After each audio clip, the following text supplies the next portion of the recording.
तो स्टार्ट करने जा रहे हैं हम लोग जेईई मेंस का 24 जनवरी को जो इवनिंग शिफ्ट पेपर हुआ था उसके फिजिक्स सब्जेक्ट का सॉल्यूशन। कोशिश करेंगे कि सब कुछ बताते हुए जितना जल्दी से जल्दी हो सके सॉल्व करने का प्रयास करेंगे। तो एकदम फास्टेस्ट और डिटेल्ड सॉल्यूशन करने का प्रयास करेंगे, ठीक है ना। तो स्टार्ट करते हैं क्वेश्चन नंबर 1 से। लिखा हुआ in Young double slit interference apparatus is immersed in a liquid of refractive index 1.44. It has slit separation. Slit के बीच का सेपरेशन दे दिया गया। पहली बात, अगर हम लोग यंग के डबल स्लिट को एक बार दोहरा लें तो क्या था भाई कि स्क्रीन और ये है दोनों स्लिट। ये स्लिट हो गया हम लोग का कौन सा S1 और ये स्लिट हो गया हम लोग का S2, ठीक है ना, S2। तो इन दोनों के जो बीच का डिस्टेंस होगा वो होता है स्मॉल d, उसी को बोल रहे हैं स्लिट सेपरेशन, और उसका ही वैल्यू क्वेश्चन में दे दिया गया है और वो वैल्यू है कितना 1.5 mm। क्लियर है। फिर आगे बढ़कर लिखा है the slits are illuminated by a parallel beam of light whose wavelength in air. ये जो वेवलेंथ है वो एयर में दिया हुआ है। क्लियर है। तो सबसे पहले हम लोग क्या करते हैं, लैम्डा ऑफ मीडियम निकाल लेते हैं। फॉर्मूला है lambda air divided by mu. अगर मीडियम में लैम्डा निकालना होगा तो लैम्डा एयर में रिफ्रैक्टिव इंडेक्स से डिवाइड करना पड़ेगा। एयर में कितना है वेवलेंथ 690, उसमें डिवाइड कर देंगे रिफ्रैक्टिव इंडेक्स, और रिफ्रैक्टिव इंडेक्स है कितना, तो वो है 1.44 और ये वैल्यू आ जाएगा किसमें, नैनोमीटर में। क्लियर है। फिर आगे बढ़ रहे हैं, लिखा हुआ था fringe width on screen placed behind the plane of slit at a distance of 0.72 metre. ये जो स्क्रीन है, स्क्रीन, इसका स्लिट्स से जो डिस्टेंस है वो दे दिया गया है कैपिटल डी की वैल्यू दी गई कितना क्वेश्चन में 0.72 मीटर। क्वेश्चन में फ्रिंज विड्थ पूछा जा रहा है। फ्रिंज विड्थ का फॉर्मूला होता है lambda capital D by small D, लेकिन ये फ्रिंज विड्थ किसमें पूछा जा रहा है, मीडियम में, तो हम लोग लैम्डा मीडियम वाला रखेंगे। तो मीडियम वाला रख लेते हैं एक बार, कितना आ जाएगा 690 divided by 1.44 into capital D की बात करेंगे तो उसका वैल्यू कितना है 0.72 डिवाइडेड बाई स्मॉल डी की बात करेंगे तो ये है 1.5 mm। पॉइंट से पॉइंट कटा, 72 टू जा हो जाएगा ये। अगर हम लोग 1.5 में 2 से मल्टीप्लाई कर लें तो 3 हो जाएगा, 690/3। ध्यान देते हैं एक बार, ये किस में चल रहा है 10 टू द पावर -9 में, और ये चल रहा है किसमें 10 टू द पावर -3, क्योंकि ये मिलीमीटर है ना भाई। नैनोमीटर को अगर मीटर में बदलेंगे तो 10 की पावर -9 और mm को बदलेंगे मीटर में तो 10 की पावर -3 हो जाएगा।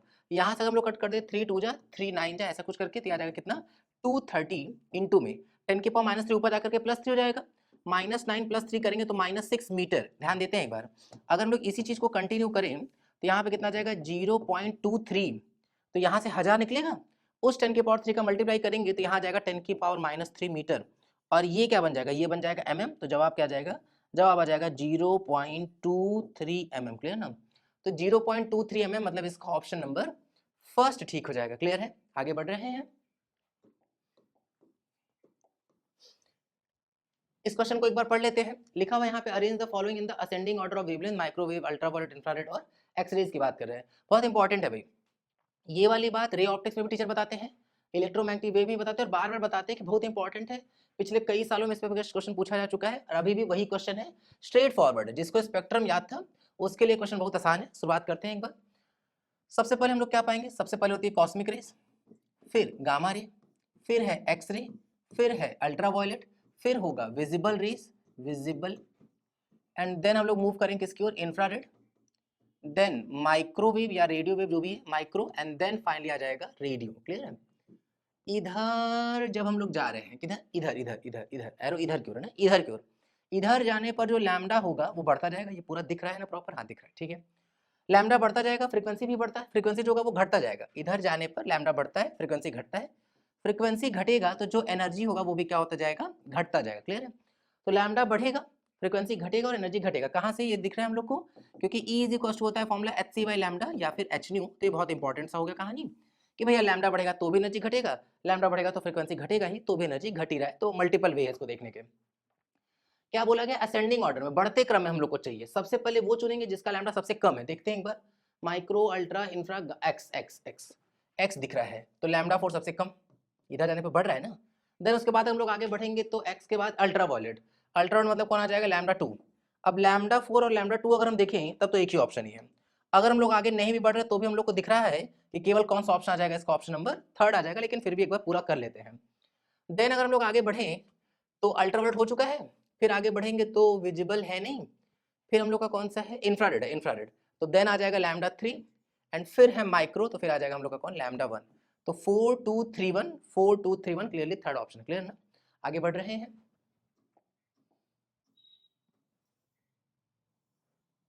इस क्वेश्चन को पढ़ लेते हैं एक बार। लिखा हुआ है electron in a certain region of uniform magnetic field is moving with constant velocity in a straight line path. Possible है, पॉसिबल तो है। अगर हम लोग एक जनरल पार्टिकल की बात करें, अभी फिलहाल इलेक्ट्रॉन की बात नहीं करते हैं, मान लेते हैं कि मैग्नेटिक फील्ड जो वो इधर की ओर है। अगर कोई क्यू चार्ज जिधर की तरफ मैग्नेटिक फील्ड है उधर की ही तरफ फेंक दिया जाए, भाई हम लोगों को पता है मैग्नेटिक फोर्स का फॉर्मूला क्या होता है, Q V vector cross B vector, और क्रॉस प्रोडक्ट में तो साइन थीटा आता है, तो V B sine theta. Clearly दिख रहा है कि वी भी इधर ही है, बी भी इधर ही, दोनों के बीच में एंगल 0 डिग्री होगा, साइन 0 की वैल्यू 0 होगी, तो क्लियरली जो मैग्नेटिक फोर्स होगा वो भी 0 हो जाएगा। किसी चीज पर लगने वाला अगर फोर्स वेक्टर फॉर्म में होगा ये, किसी चीज पर लगने वाला फोर्स अगर 0 है, इसका मतलब तय है कि एक्सेलरेशन जो नेट है वो भी 0 होगा। और इस बात का क्लियर एविडेंस होगा तब कि भैया जो v फाइनल होगा वो v इनिशियल के क्या होगा, बराबर होगा। इसका मतलब कि अगर हम लोग किसी भी चार्ज पार्टिकल, इलेक्ट्रॉन ही क्यों, अगर हम किसी भी चार्ज पार्टिकल की बात करें, अगर उसको कभी भी मैग्नेटिक फील्ड के डायरेक्शन में थ्रो कर दिया गया पैरेलल, तो कंफर्म है कि उस पर लगने वाला नेट फोर्स 0 होगा, नेट फोर्स 0 होगा तो उसका वेलोसिटी कांस्टेंट होगा, ठीक है। हाँ, अब जैसे एक चीज और आ सकता है बच्चे के दिमाग में कि सर इलेक्ट्रॉन पर तो जो हम लोग फोर्स का डायरेक्शन देखते हैं वो तो अपोजिट होता है, मतलब अगर पॉजिटिव चार्ज होगा तो इधर भी फोर्स लगेगा, इलेक्ट्रॉन नेगेटिव चार्ज है तो उस पर फोर्स अपोजिट लगता है, बिल्कुल सही बात है। लेकिन यहाँ तो मैग्नीट्यूड 0 हो गया ना, जब मैग्नीट्यूड ही 0 हो गया, भाई 0 वेक्टर का डायरेक्शन तो अनडिफाइंड होता है ना, तो कोई सर्टेन डायरेक्शन ही नहीं है। और वैसे भी आगे क्यों बढ़ेंगे जब मैग्नीट्यूड ही नहीं, तो फिर डायरेक्शन की बात कहाँ से करने लगेंगे हम लोग, ठीक है। तो क्लियरली कोई भी चार्ज पार्टिकल हो, अगर उसको मैग्नेटिक फील्ड के डायरेक्शन में थ्रो किया गया है तो उसका स्पीड कांस्टेंट रहेगा, इवन वेलोसिटी भी कांस्टेंट रहेगा, क्योंकि फोर्स 0 हो जाएगा, ठीक है ना। अब हम लोग रीजन पढ़ेंगे। अगर असर्शन के लिए सही कहने के लिए जो बात यूज किए हैं वो बात रीजन में लिखा होगा तो करेक्ट एक्सप्लेनेशन होगा, और नहीं तो नहीं होगा। रीजन पढ़ते हैं। रीजन यहाँ आर होगा, गलती से टाइप हो गया ये। The magnetic field in that region is along the direction of velocity of electron. बिल्कुल ठीक लिखा हुआ है, मैग्नेटिक फील्ड जो है उस रीजन में इलेक्ट्रॉन की वेलोसिटी के अलोंग ही होना चाहिए, ठीक है। उधर करते तो एंगल 180 डिग्री हो जाता, तो भी जो फोर्स है वो क्या आ जाता है, 0 आ जाता। तो बिल्कुल ठीक है, असर्शन भी परफेक्ट, रीजन ठीक है, और असर्शन वाली बात ही रीजन में लिखी गई है, तो करेक्ट एक्सप्लेनेशन भी है। इसलिए कौन सा ऑप्शन आ जाएगा, इसका ऑप्शन नंबर सेकंड आ जाएगा, बोथ आर करेक्ट और करेक्ट एक्सप्लेनेशन। क्लियर ना। आगे बढ़ रहे हैं।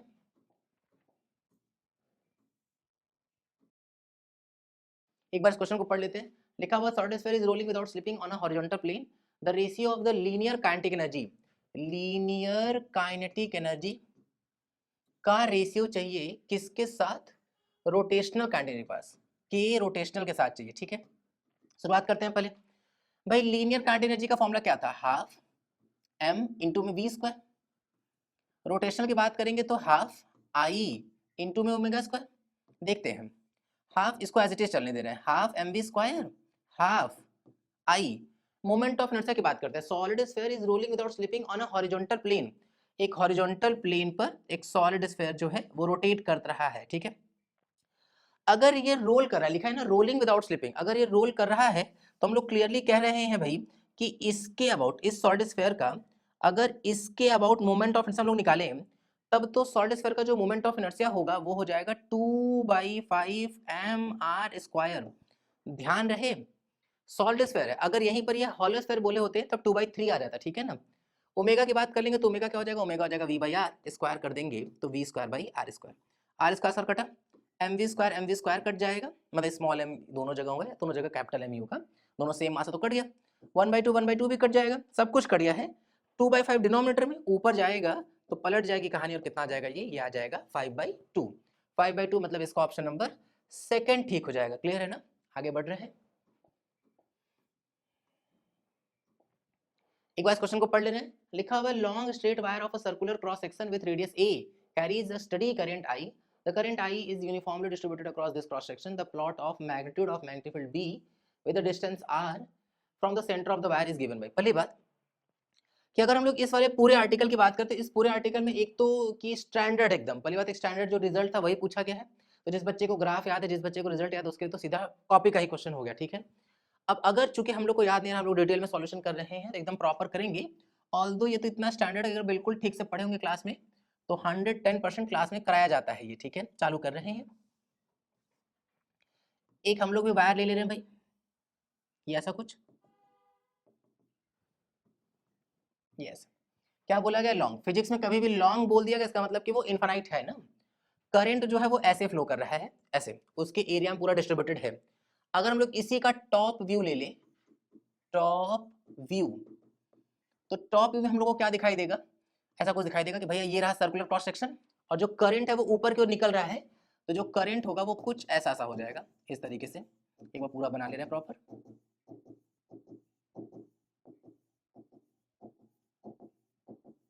ये इस तरीके से, ठीक है ना।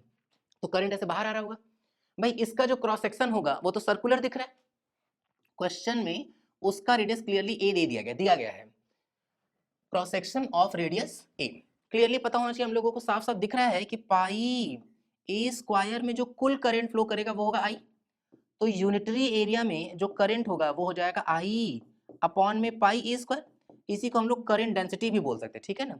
अब शुरुआत करते हैं। लिखा हुआ the plot of magnitude of magnetic field B with distance R from the centre of the wire is given by. अब हम लोग को करना क्या, अब हम लोग लगाने वाले हैं एम्पियर सर्किटल लॉ, और एम्पियर सर्किटल लॉ के लिए एम्पियर लूप मानना पड़ेगा। तो 1 बाय 1 चलेंगे, इस सब बातों का ध्यान रखते हुए ना, करंट डेंसिटी का ये वैल्यू है, इसको ध्यान रखते हुए तब हम लोग सॉल्यूशन चालू कर रहे हैं। शुरू करते हैं भाई। सबसे पहले करेंगे क्या कि उसी क्रॉस सेक्शन में हम लोग एक छोटा सा, जैसे ये रहा हम लोगों का क्रॉस सेक्शन, ये रहा हम लोगों का क्रॉस सेक्शन कुछ ऐसा सा।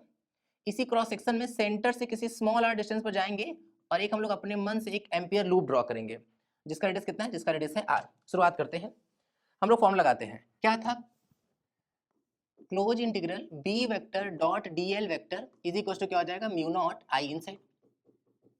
अब हम लोग ध्यान से देखते हैं ना, पहली बात यहाँ से करंट हर जगह से बाहर आ रहा है, दोबारा वही सब कुछ बनाना पड़ जाएगा कि यहाँ पे हर जगह से जो करंट है वो बाहर क्यों आ रहा है। लेकिन हम लोगों को ये बात पता होना चाहिए कि भैया जब हम लोग ये एम्पियर सर्किटल लॉ लगाते हैं तो हम लोगों को मतलब होता है कि उस लूप के अंदर, एम्पियर लूप ना 2D की बात कर रहे हैं ना, एक इमेजिनरी सर्कल ड्रॉ किए हैं, उसके अंदर जो भी करंट होगा हमारा तुम्हारा मतलब उसी से है। तो शुरुआत कर रहे हैं भाई, मैग्नेटिक फील्ड को कांस्टेंट मान के बाहर करेंगे, DL dl dl dl DL जोड़ते जाएंगे तो हम लोग को सर्कल का सर्कमफरेंस मिल जाएगा। तो वैल्यू कितना हो जाएगा, वो हो जाएगा 2 पाई आर, ठीक है। इसकी वजह से मैग्नेटिक फील्ड किधर होगा, इधर। इसकी वजह से भाई करंट किधर है, इधर है, तो इसकी वजह से मैग्नेटिक फील्ड किधर होगा, इधर। इस पे किधर होगा, इधर। इस पे किधर होगा, इधर। और हम लोग डीएल का भी डायरेक्शन यही मान रहे हैं, तो बी और डीएल के बीच में जो एंगल होगा वो 0 डिग्री हो जाएगा, तो हो जाएगा cos 0, ठीक है, is equals to mu not. अब हम लोगों को इनसाइड करंट से मतलब है, ठीक है। फिर से वापस एक बार दोहरा लेते हैं। पाई ए स्क्वायर में आई करंट था, यही सब हम बोले थे अभी याद करने को ना। तो 1 में आई अपॉन पाई ए स्क्वायर होगा, तो क्लियरली पाई आर स्क्वायर में कितना करंट होगा, I upon pi a square into pi r square. Pi pi cut जाएगा तो ये क्या आ जाएगा, आई आर स्क्वायर अपॉन में ए स्क्वायर। क्लियर है। अब अगर हम लोग इस वाले कैलकुलेशन को कर लें तो क्या मिलेगा, B is equals to mu not I, एक आर कटेगा तो केवल एक आर बचेगा, divided by 2 pi a square. साफ साफ दिख रहा है कि मैग्नेटिक फील्ड प्रोपोर्शनल होगा आर के। कब तक, तब तक जब तक ए का वैल्यू ज्यादा है आर से, या हम ये भी बोल सकते हैं कि जब तक आर का वैल्यू कम है ए से। एक ही कहानी, कुछ अलग नहीं है, ठीक है ना। और ग्राफ कैसा होगा, स्ट्रेट लाइन होगा, तो ग्राफ होना चाहिए स्ट्रेट लाइन, ग्राफ होना चाहिए straight line passing through origin. Clearly ये भी गलत, ये भी गलत, ये भी गलत, यही एक ऑप्शन दिख रहा है, ठीक है ना। इस लॉजिक से जा सकते थे, फर्स्ट ऑप्शन ठीक है, परफेक्ट, आगे बढ़ सकते हैं, लेकिन फिर भी हम लोग प्रॉपरली करेंगे। पहले ये समझ में आ गया है, y इक्वल, ये पूरा स्लोप का काम कर रहा है, y इक्वल mx जैसा ग्राफ फॉलो करना चाहिए, ठीक है ना। अब एक बार हम लोग आउटसाइड वाले के लिए कैलकुलेट करके देख लेते हैं पूरा।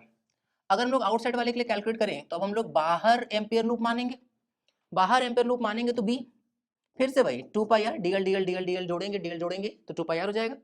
अगेन करंट बाहर है, मैग्नेटिक फील्ड जो होगा वो ऐसे मानेंगे, मैग्नेटिक फील्ड ऐसे ऐसे ऐसे ऐसे, ठीक है। और डीएल भी जो उसी डायरेक्शन में है, तो बी डीएल cos 0, cos 0 का वैल्यू जो जाएगा वो हो जाएगा 1, और is equals to mu not. अब इनसाइड करंट तो पूरा ही है, पूरा है, आर स्क्वायर से नहीं मल्टीप्लाई करें, क्यों, क्योंकि जो करंट है वो तो केवल ए स्क्वायर में बटा है ना। अगर लोग निकालेंगे भी भाई, यूनिटरी में हमको पता था करंट कितना, आई अपॉन पाई ए स्क्वायर। तो अब ऐसा नहीं करेंगे कि पाई स्क्वायर से मल्टीप्लाई करें, क्यों, क्योंकि जब हम भले आर का एम्पियर लूप ड्रॉ किए हैं, लेकिन करंट तो पाई ए स्क्वायर के अंदर ही ना मिल रहा है। इसलिए अगर हम वापस पाई ए स्क्वायर से मल्टीप्लाई कर देंगे तो हम लोग को करंट कितना मिलेगा, आई ही मिलेगा। तो यहाँ से जो मैग्नेटिक फील्ड देखेंगे हम लोग क्या दिखेगा, म्यू नॉट आई अपॉन में 2 पाई आर, तो ये मिलेगा B inversely proportional to R. तो लगभग एक रेक्टेंगुलर हाइपरबोला सा दिखता जाएगा, आर बढ़ता जाएगा, बी घटता जाएगा, तो क्लियरली वैसा दिख भी रहा है। तो हम लोग पहले ही बोल चुके हैं कि इसका फर्स्ट ऑप्शन बिल्कुल परफेक्ट है। क्लियर है ना, आगे बढ़ रहे हैं।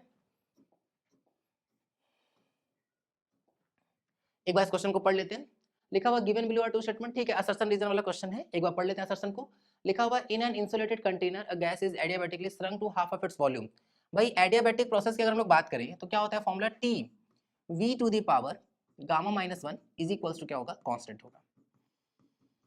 पहली बात कि कई बार बच्चे को यही फॉर्मूला याद नहीं होता है। ये फॉर्मूला कोई कठिन नहीं है भाई, बहुत आराम से हम लोग याद भी कर सकते हैं, यूज भी कर सकते हैं, नहीं याद है तो ला भी सकते हैं। पीवी की power gamma is equal to constant होता है। अगर हम लोग यहाँ पर पी की जगह पर N R T by V लिख लें, एन आर टी बाई में वी, वी ऊपर जाएगा तो वी की पावर गामा माइनस वन हो जाएगा, तो याद आएगा क्लियरली टी वी की power gamma minus is equal to constant, ठीक है ना। आगे बढ़ना शुरू करते हैं एक बार। सबसे पहले यहाँ लिखा हुआ है कि जो वॉल्यूम है वो उसका आधा हो जा रहा है, रखते हैं भाई। अगर वॉल्यूम घट रहा होगा तो जो टेम्परेचर होगा वो बढ़ रहा होगा, मतलब टेम्परेचर पक्के से बढ़ जाना चाहिए। लेकिन अगर किसी को मान लेते हैं मैथमेटिकली देखना है ये, तो उस पर आते हैं। शुरुआत में कितना था, टी वी की power gamma minus one is equals to T dash V की power gamma minus one divided by two की पावर गामा माइनस वन। अलग कर लेते हैं भाई, गामा की वैल्यू चाहे मोनोटॉमिक हो, चाहे डायटॉमिक हो, चाहे पॉलीटॉमिक, चाहे नॉन लीनियर, कुछ भी बात कर रहे होंगे, गामा का वैल्यू वन से बड़ा ही होता है, ठीक है ना।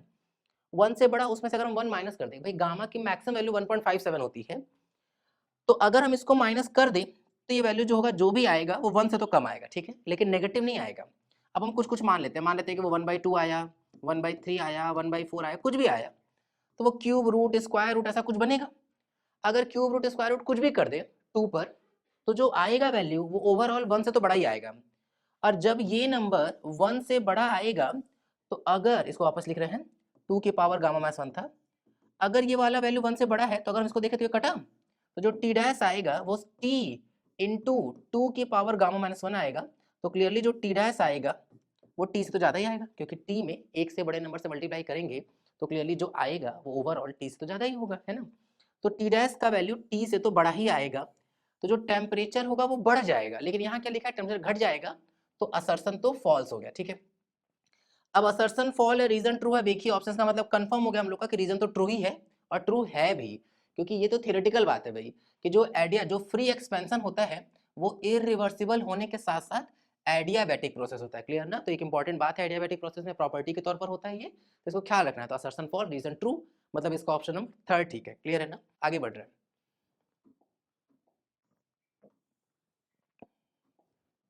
एक बार इस क्वेश्चन को पढ़ लेते हैं।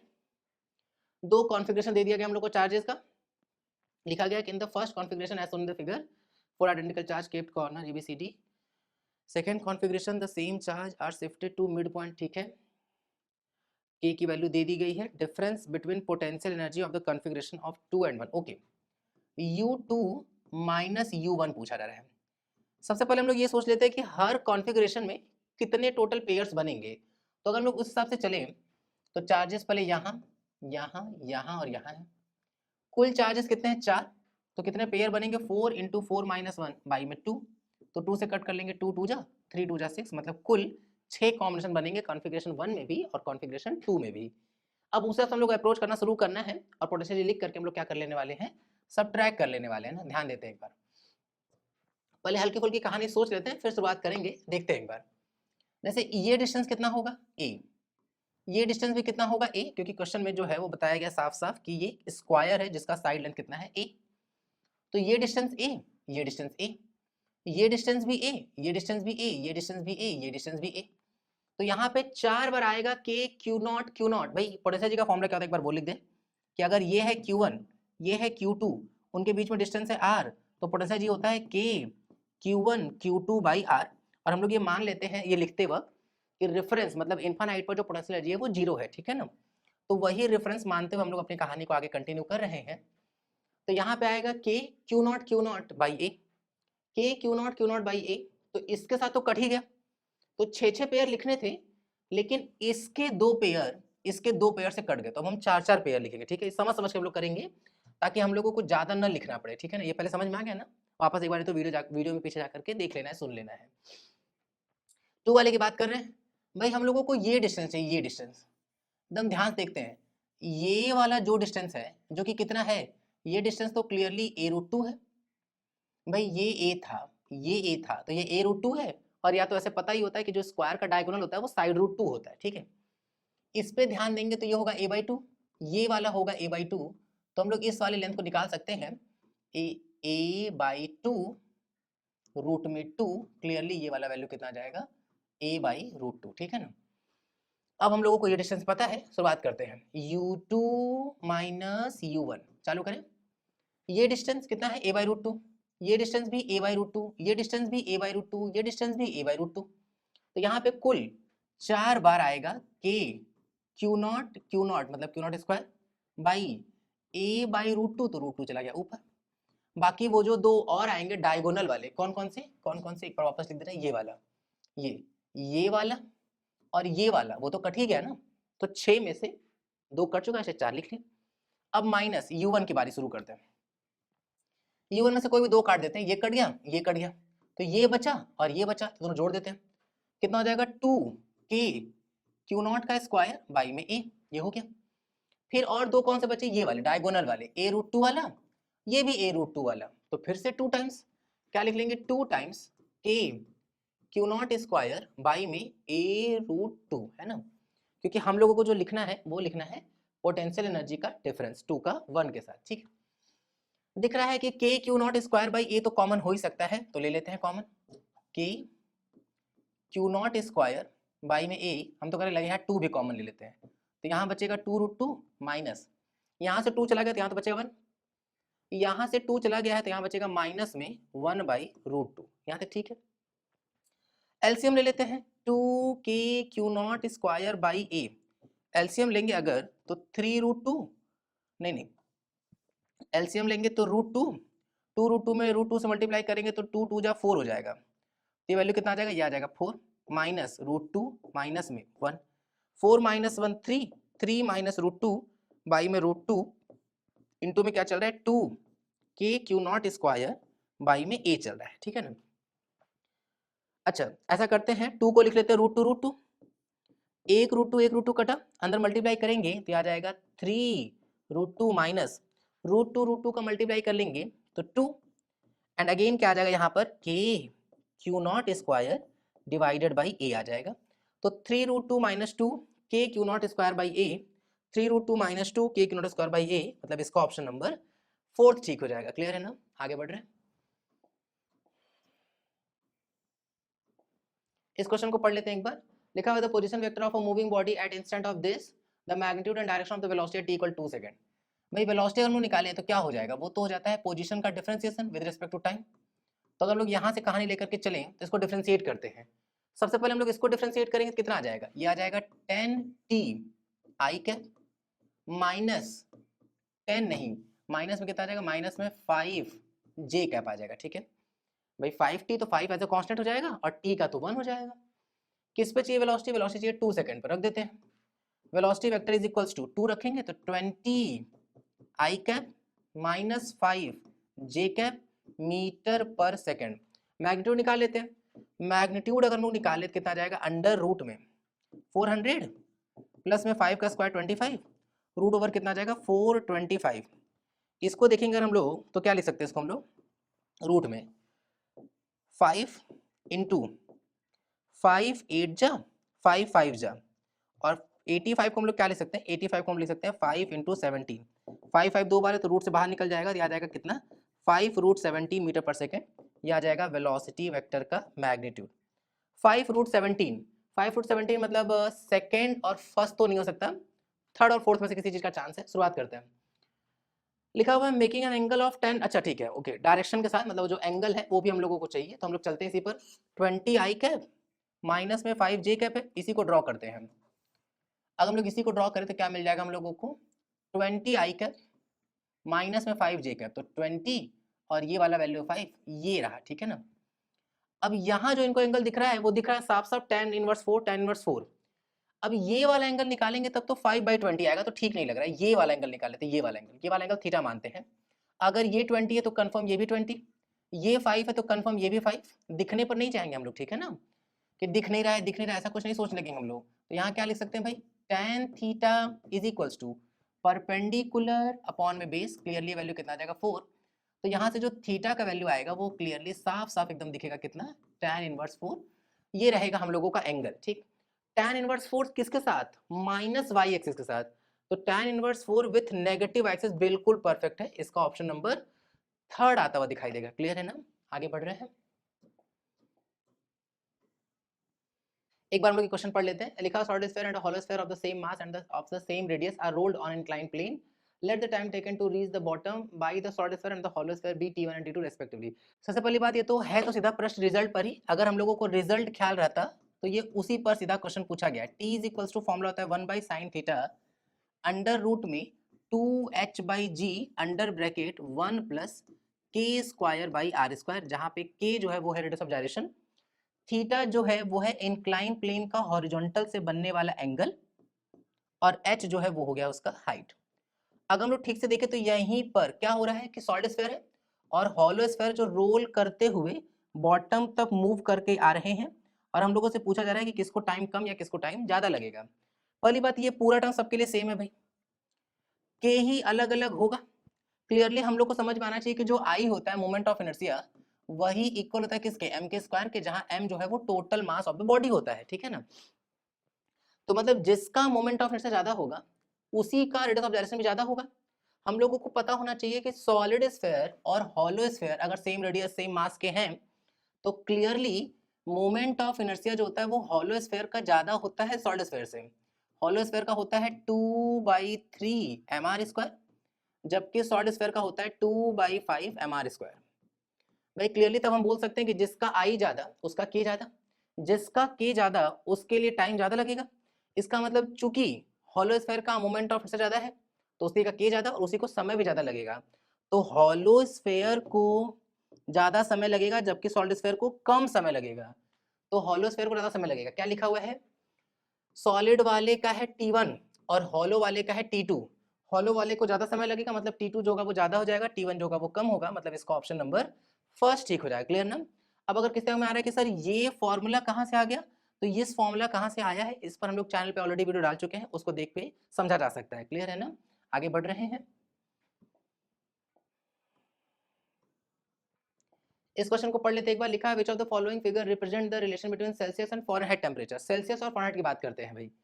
अगर हम लोग फॉर्मूले पे चले तो क्या था हम लोगों का, reading minus lowermost point upon uppermost point minus lowermost point is equals to, Fahrenheit की बात करते हैं, Fahrenheit minus lowermost point upon uppermost point minus lowermost point. यहाँ से क्लियरली वैल्यू क्या आ जाएगा, C/100 is equals to Fahrenheit minus में 32 डिवाइडेड बाई 180, 0 0 कट जाएगा, 2 से कटेंगे इसको 5, ये हो जाएगा 9। क्लियरली कितना जाएगा 9C/5 is equals to F minus 32। Clearly हम लोग को दिख रहा है कि जो C है वो तो y एक्सिस पर है, तो C इज इक्वल्स टू क्या आ जाएगा 5F/9, फिर माइनस 32 इंटू 5 कर लेंगे तो 160 डिवाइडेड बाई क्या हो जाएगा 9। मतलब ग्राफ कैसा दिख रहा है, ग्राफ दिख रहा है y equal mx minus c type, मतलब स्लोप है पॉजिटिव, स्लोप है पॉजिटिव, इंटरसेप्ट है नेगेटिव, स्लोप है पॉजिटिव, इंटरसेप्ट है नेगेटिव। और स्लोप पॉजिटिव होने का मतलब हो गया कि जो एंगल होगा वो लेस देन 90 डिग्री होगा, क्योंकि स्लोप किसको बताता है, स्लोप बताता है tan थीटा को। स्लोप पॉजिटिव मतलब tan थीटा पॉजिटिव और tan थीटा पॉजिटिव मतलब एंगल लेस देन 90। तो angle less than 90 intercept negative, angle less than 90 intercept negative, बिल्कुल परफेक्ट, इसका ऑप्शन नंबर सेकंड आ जाएगा। क्लियर ना। फर्स्ट वाले में ओरिजिन से पास हो रहा है गलत हो गया, थर्ड वाले में ओरिजिन से पास हो रहा है गलत हो रहा है, फोर्थ वाले में पॉजिटिव इंटरसेप्ट है नेगेटिव स्लोप है, इसलिए गलत हो गया, तो ऑप्शन नंबर इसका सेकंड आ जाएगा। क्लियर है ना। आगे बढ़ रहे हैं।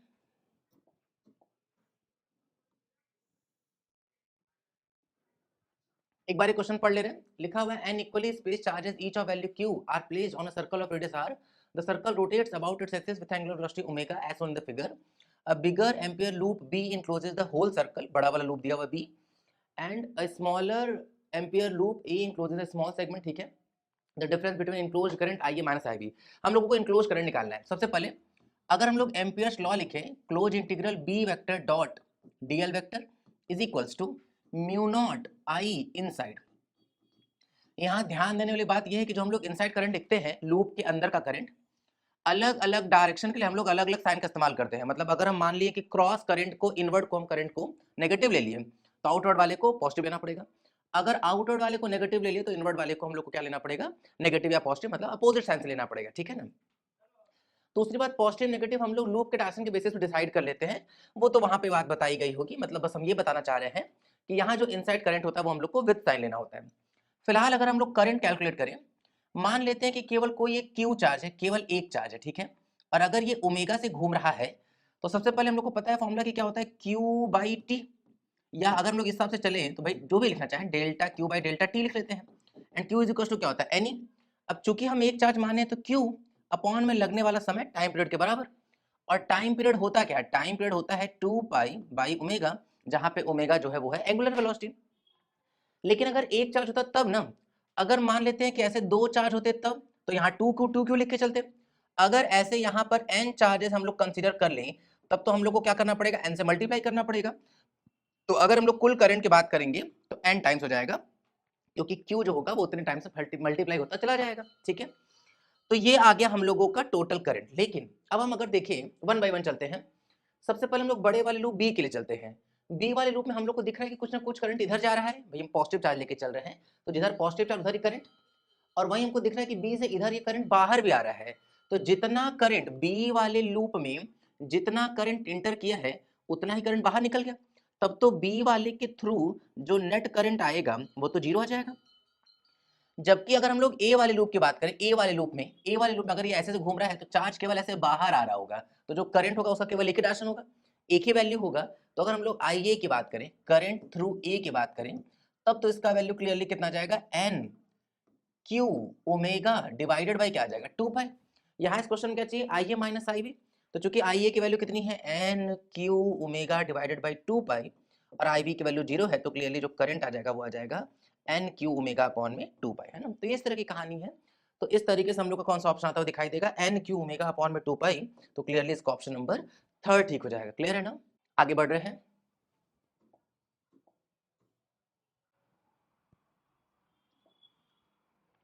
इस क्वेश्चन को पढ़ लेते हैं एक बार। लिखा हुआ है फोटो इलेक्ट्रिक इफेक्ट में पोटेंशियल, स्टॉपिंग पोटेंशियल और फ्रीक्वेंसी के बीच में कर्व बना हुआ है। सबसे पहले हम लोग क्या करेंगे, जब भी इस तरह का क्वेश्चन आ रहा है कर्व ड्रॉ करना है, तो सबसे पहले हम लोग इक्वेशन सोच लेंगे, क्या कोई इक्वेशन है कि नहीं। तो स्टॉपिंग पोटेंशियल और फ्रीक्वेंसी में तो हम लोग के पास इक्वेशन है भाई, e v s is equals to h nu minus h nu naught, या फिर वर्क फंक्शन फाई लिख लेते हैं। अब चूंकि यहाँ पे स्टॉपिंग पोटेंशियल को वी नॉट से दिखाएं, तो हम लोग भी वी नॉट दिखा दे रहे हैं, तो वी नॉट किसके बीच में, वी नॉट और फ्रीक्वेंसी के बीच में। जिसको पहले बोला गया वो काम करेगा y का, जिसको बोला गया बाद में वो काम करेगा x का। y को कर लेते हैं अकेले, इसको ले आते हैं डिवाइड में, तो कितना आ जाएगा h by E into nu minus phi divided by E. अगर हम लोग इसको कंपेयर कर ले y equal M X plus C के साथ, तो हम लोगों को क्लियरली दिखना चाहिए कि जिसका स्लोप जो है वो है h बाई ई, और इसका जो इंटरसेप्ट c है वो है माइनस में phi divided by e. Clear ना, आगे बढ़ते हैं एक बार देखते हैं। लिखा हुआ है h is the Planck's constant phi, ठीक है। लिखा हुआ है कि जो ग्राफ होगा किसके बीच में, स्टॉपिंग पोटेंशियल और फ्रीक्वेंसी के बीच में, वो लीनियर होगा, बिल्कुल परफेक्ट है भाई, क्योंकि इसकी पावर भी 1 है, इसकी पावर भी 1 है। अगर दोनों वेरिएबल जिसके बीच हम लोग ग्राफ ड्रॉ कर रहे हैं, अगर उन दोनों की पावर 1 होगी, तो कंफर्म है कि ग्राफ जो होगा वो स्ट्रेट लाइन होगा। तो बिल्कुल ठीक लिखा हुआ है, ए सही है। फिर बोल रहे हैं कि the slope of nu naught versus nu curve is phi naught by h. अगर हम लोग स्लोप देखें तो स्लोप तो एच बाई ई है ना भाई, ये तो कुछ और ही बताया, तो गलत बता रहे हैं। लिखा हुआ है h constant is related to the slope of nu naught versus frequency, बिल्कुल सही बात है। जो स्लोप है, स्लोप वो तो कनेक्टेड है ही ना, जो स्लोप है वो कनेक्टेड है किससे, प्लैंक्स कांस्टेंट के साथ, तो बिल्कुल ठीक लिखा हुआ है। तो इसका थर्ड ऑप्शन भी ठीक है ना, आगे बढ़ रहे हैं। लिखा हुआ the value of electric charge of electron is not required to determine h using this and this, नहीं ई का तो जरूरत पड़ेगा। अगर मान लेते हैं कि हम लोग कर्व ड्रॉ कर भी लें, कि भाई ये रहा हम लोग का कर्व, जो इंटरसेप्ट है वो नेगेटिव, लगभग कुछ ऐसा सा ग्राफ बन जाएगा किसके बीच में, स्टॉपिंग पोटेंशियल और फ्रीक्वेंसी के बीच में। तो हम लोग को ये वाला एंगल मिल जाएगा, एंगल मिलेगा तो tan थीटा से हम लोगों को स्लोप मिल जाएगा, स्लोप मिल जाएगा, लेकिन तो भी तो ई चाहिए होगा ना, तभी तो हम उसका उधर मल्टीप्लाई करके एच पता लगाएंगे। यहाँ क्या लिखा है कि इलेक्ट्रॉनिक चार्ज की आवश्यकता नहीं पड़ेगी एच पता लगाने के लिए, गलत बोल रहे हैं, ठीक है। तो डी तो रॉन्ग हो गया भाई। आगे बढ़ रहे हैं। लिखा है the work function can be estimated without knowing the value of H. अगर हम लोग इंटरसेप्ट पर जाएं, इंटरसेप्ट का मॉड वैल्यू अगर हम लोग को पता चल जाए, तो उसमें हम ई से मल्टीप्लाई करेंगे तो फाई आ जाएगा। इसका मतलब कि वर्क फंक्शन डिसाइड करने के लिए एच की जरूरत तो नहीं पड़ेगी, ग्राफ से एच के बिना भी काम चल जाएगा। The work function can be estimated without knowing the value of H, बिल्कुल परफेक्ट है। ऑल्दो वैसे दिमाग में ये आ सकता है कि सर वर्क फंक्शन का फॉर्मूला तो एच न्यू नॉट होता है, तो सर एच तो चाहिए होगा। यहाँ ये नहीं बोला गया है, यहाँ बोला गया कि अगर वो ग्राफ वो कर्व प्लॉट करके दे दिया जाए, तो क्या वर्क फंक्शन निकालने के लिए एच की जरूरत पड़ेगी, नहीं। जबकि न्यूमेरिकली अगर क्वेश्चन में थ्रेशोल्ड फ्रीक्वेंसी दिया होता तो हम लोग को एच की जरूरत पड़ती वर्क फंक्शन पता लगाने के लिए, ठीक है। तो इन दोनों बात में अंतर है, तो ध्यान रखना है ये। तो कौन कौन सा ठीक हो जाएगा, ए सी और ई, ए सी एंड ई, इसका मतलब किसका ऑप्शन नंबर थर्ड ठीक हो जाएगा। क्लियर है ना, आगे बढ़ रहे हैं। एक बार इस क्वेश्चन को पढ़ लेते हैं। लिखा हुआ the magnitude of heat exchange bye A system for the given cyclic process ABCA। पहली बात साइक्लिक प्रोसेस की बात कर रहे हैं, क्लियर ना। तो अगर हम लोग फर्स्ट लॉ ऑफ थर्मोडायनामिक्स के हिसाब से लें तो डेल्टा क्यू किसके बराबर होगा, डेल्टा यू प्लस डब्ल्यू। अब हम लोगों को ये बात बिल्कुल अच्छे से पता होनी चाहिए, अगर पता तो वेल एंड गुड, नहीं पता तो हम बता रहे हैं कि जो डेल्टा यू होता है वो एक स्टेट फंक्शन है, डिपेंड करता है कि भैया इनिशियल स्टेट क्या है और फाइनल स्टेट क्या है। अब चूंकि कैसा प्रोसेस साइक्लिक ABCA, ए से चले वापस ए पर ही आ गए, इसका मतलब कंफर्म है कि इनिशियल और फाइनल पॉइंट सेम है, तो कंफर्म हो गया कि जो डेल्टा यू आएगा वो जीरो आएगा। ऑल्दो हम कहने को ये भी बोल सकते हैं कि दोनों का टेम्परेचर सेम है और डेल्टा यू का फॉर्मूला होता है एनसीवी डेल्टा टी, लेकिन उतनी आवश्यकता नहीं है, बस हम लोग को इतना ख्याल रखना है कि स्टेट फंक्शन है, चूंकि इनिशियल फाइनल सेम है तो साइक्लिक प्रोसेस में हर बार डेल्टा यू जीरो होगा, ये याद भी रखना है, क्लियर ना। अब अगर ये हम जीरो कर दिए तो डेल्टा क्यू किसके बराबर हो जाएगा, डब्ल्यू के, मतलब जो भी वर्क डन होगा वही हीट एक्सचेंज के बराबर होगा। क्वेश्चन में क्या चाहिए इनको, हीट एक्सचेंज, तो अगर हम लोग वर्क डन निकाल ले तो काम हो जाएगा। ग्राफ किसके बीच में बना है, पी और बी के बीच में, पीवी कर्व, और अगर वो एक क्लोज साइकिल हो तो पीवी कर्व में उस क्लोज साइकिल का बस एरिया निकालेंगे, वर्क डन आ जाएगा, ठीक है ना। एरिया निकालना है, और एरिया हमेशा अगर इस तरह का शेप बनेगा, इधर इलिप्टिकल इधर सर्कुलर, हमेशा फॉर्मूला क्या लगाना है, हर बार एरिया के लिए फॉर्मूला लगाना है, कंप्लीट इलिप्स के एरिया के लिए फॉर्मूला होता है पाई ए इंटू बी, जहां पे जो ए और बी है वो ये है ना, सेंटर से मेजर किया गया डिस्टेंस है, एक होगा सेमी माइनर एक्सिस और एक है सेमी मेजर एक्सिस, तो एरिया का फॉर्मूला होता है पाई ए इंटू में बी। अब अगर सर्कल होगा तो भी लगा सकते हैं, इलिप्स होगा तो भी लगा सकते हैं, कोई दिक्कत है नहीं। शुरुआत करते हैं, यहाँ आधा इलिप्स बना है तो पाई बाई टू।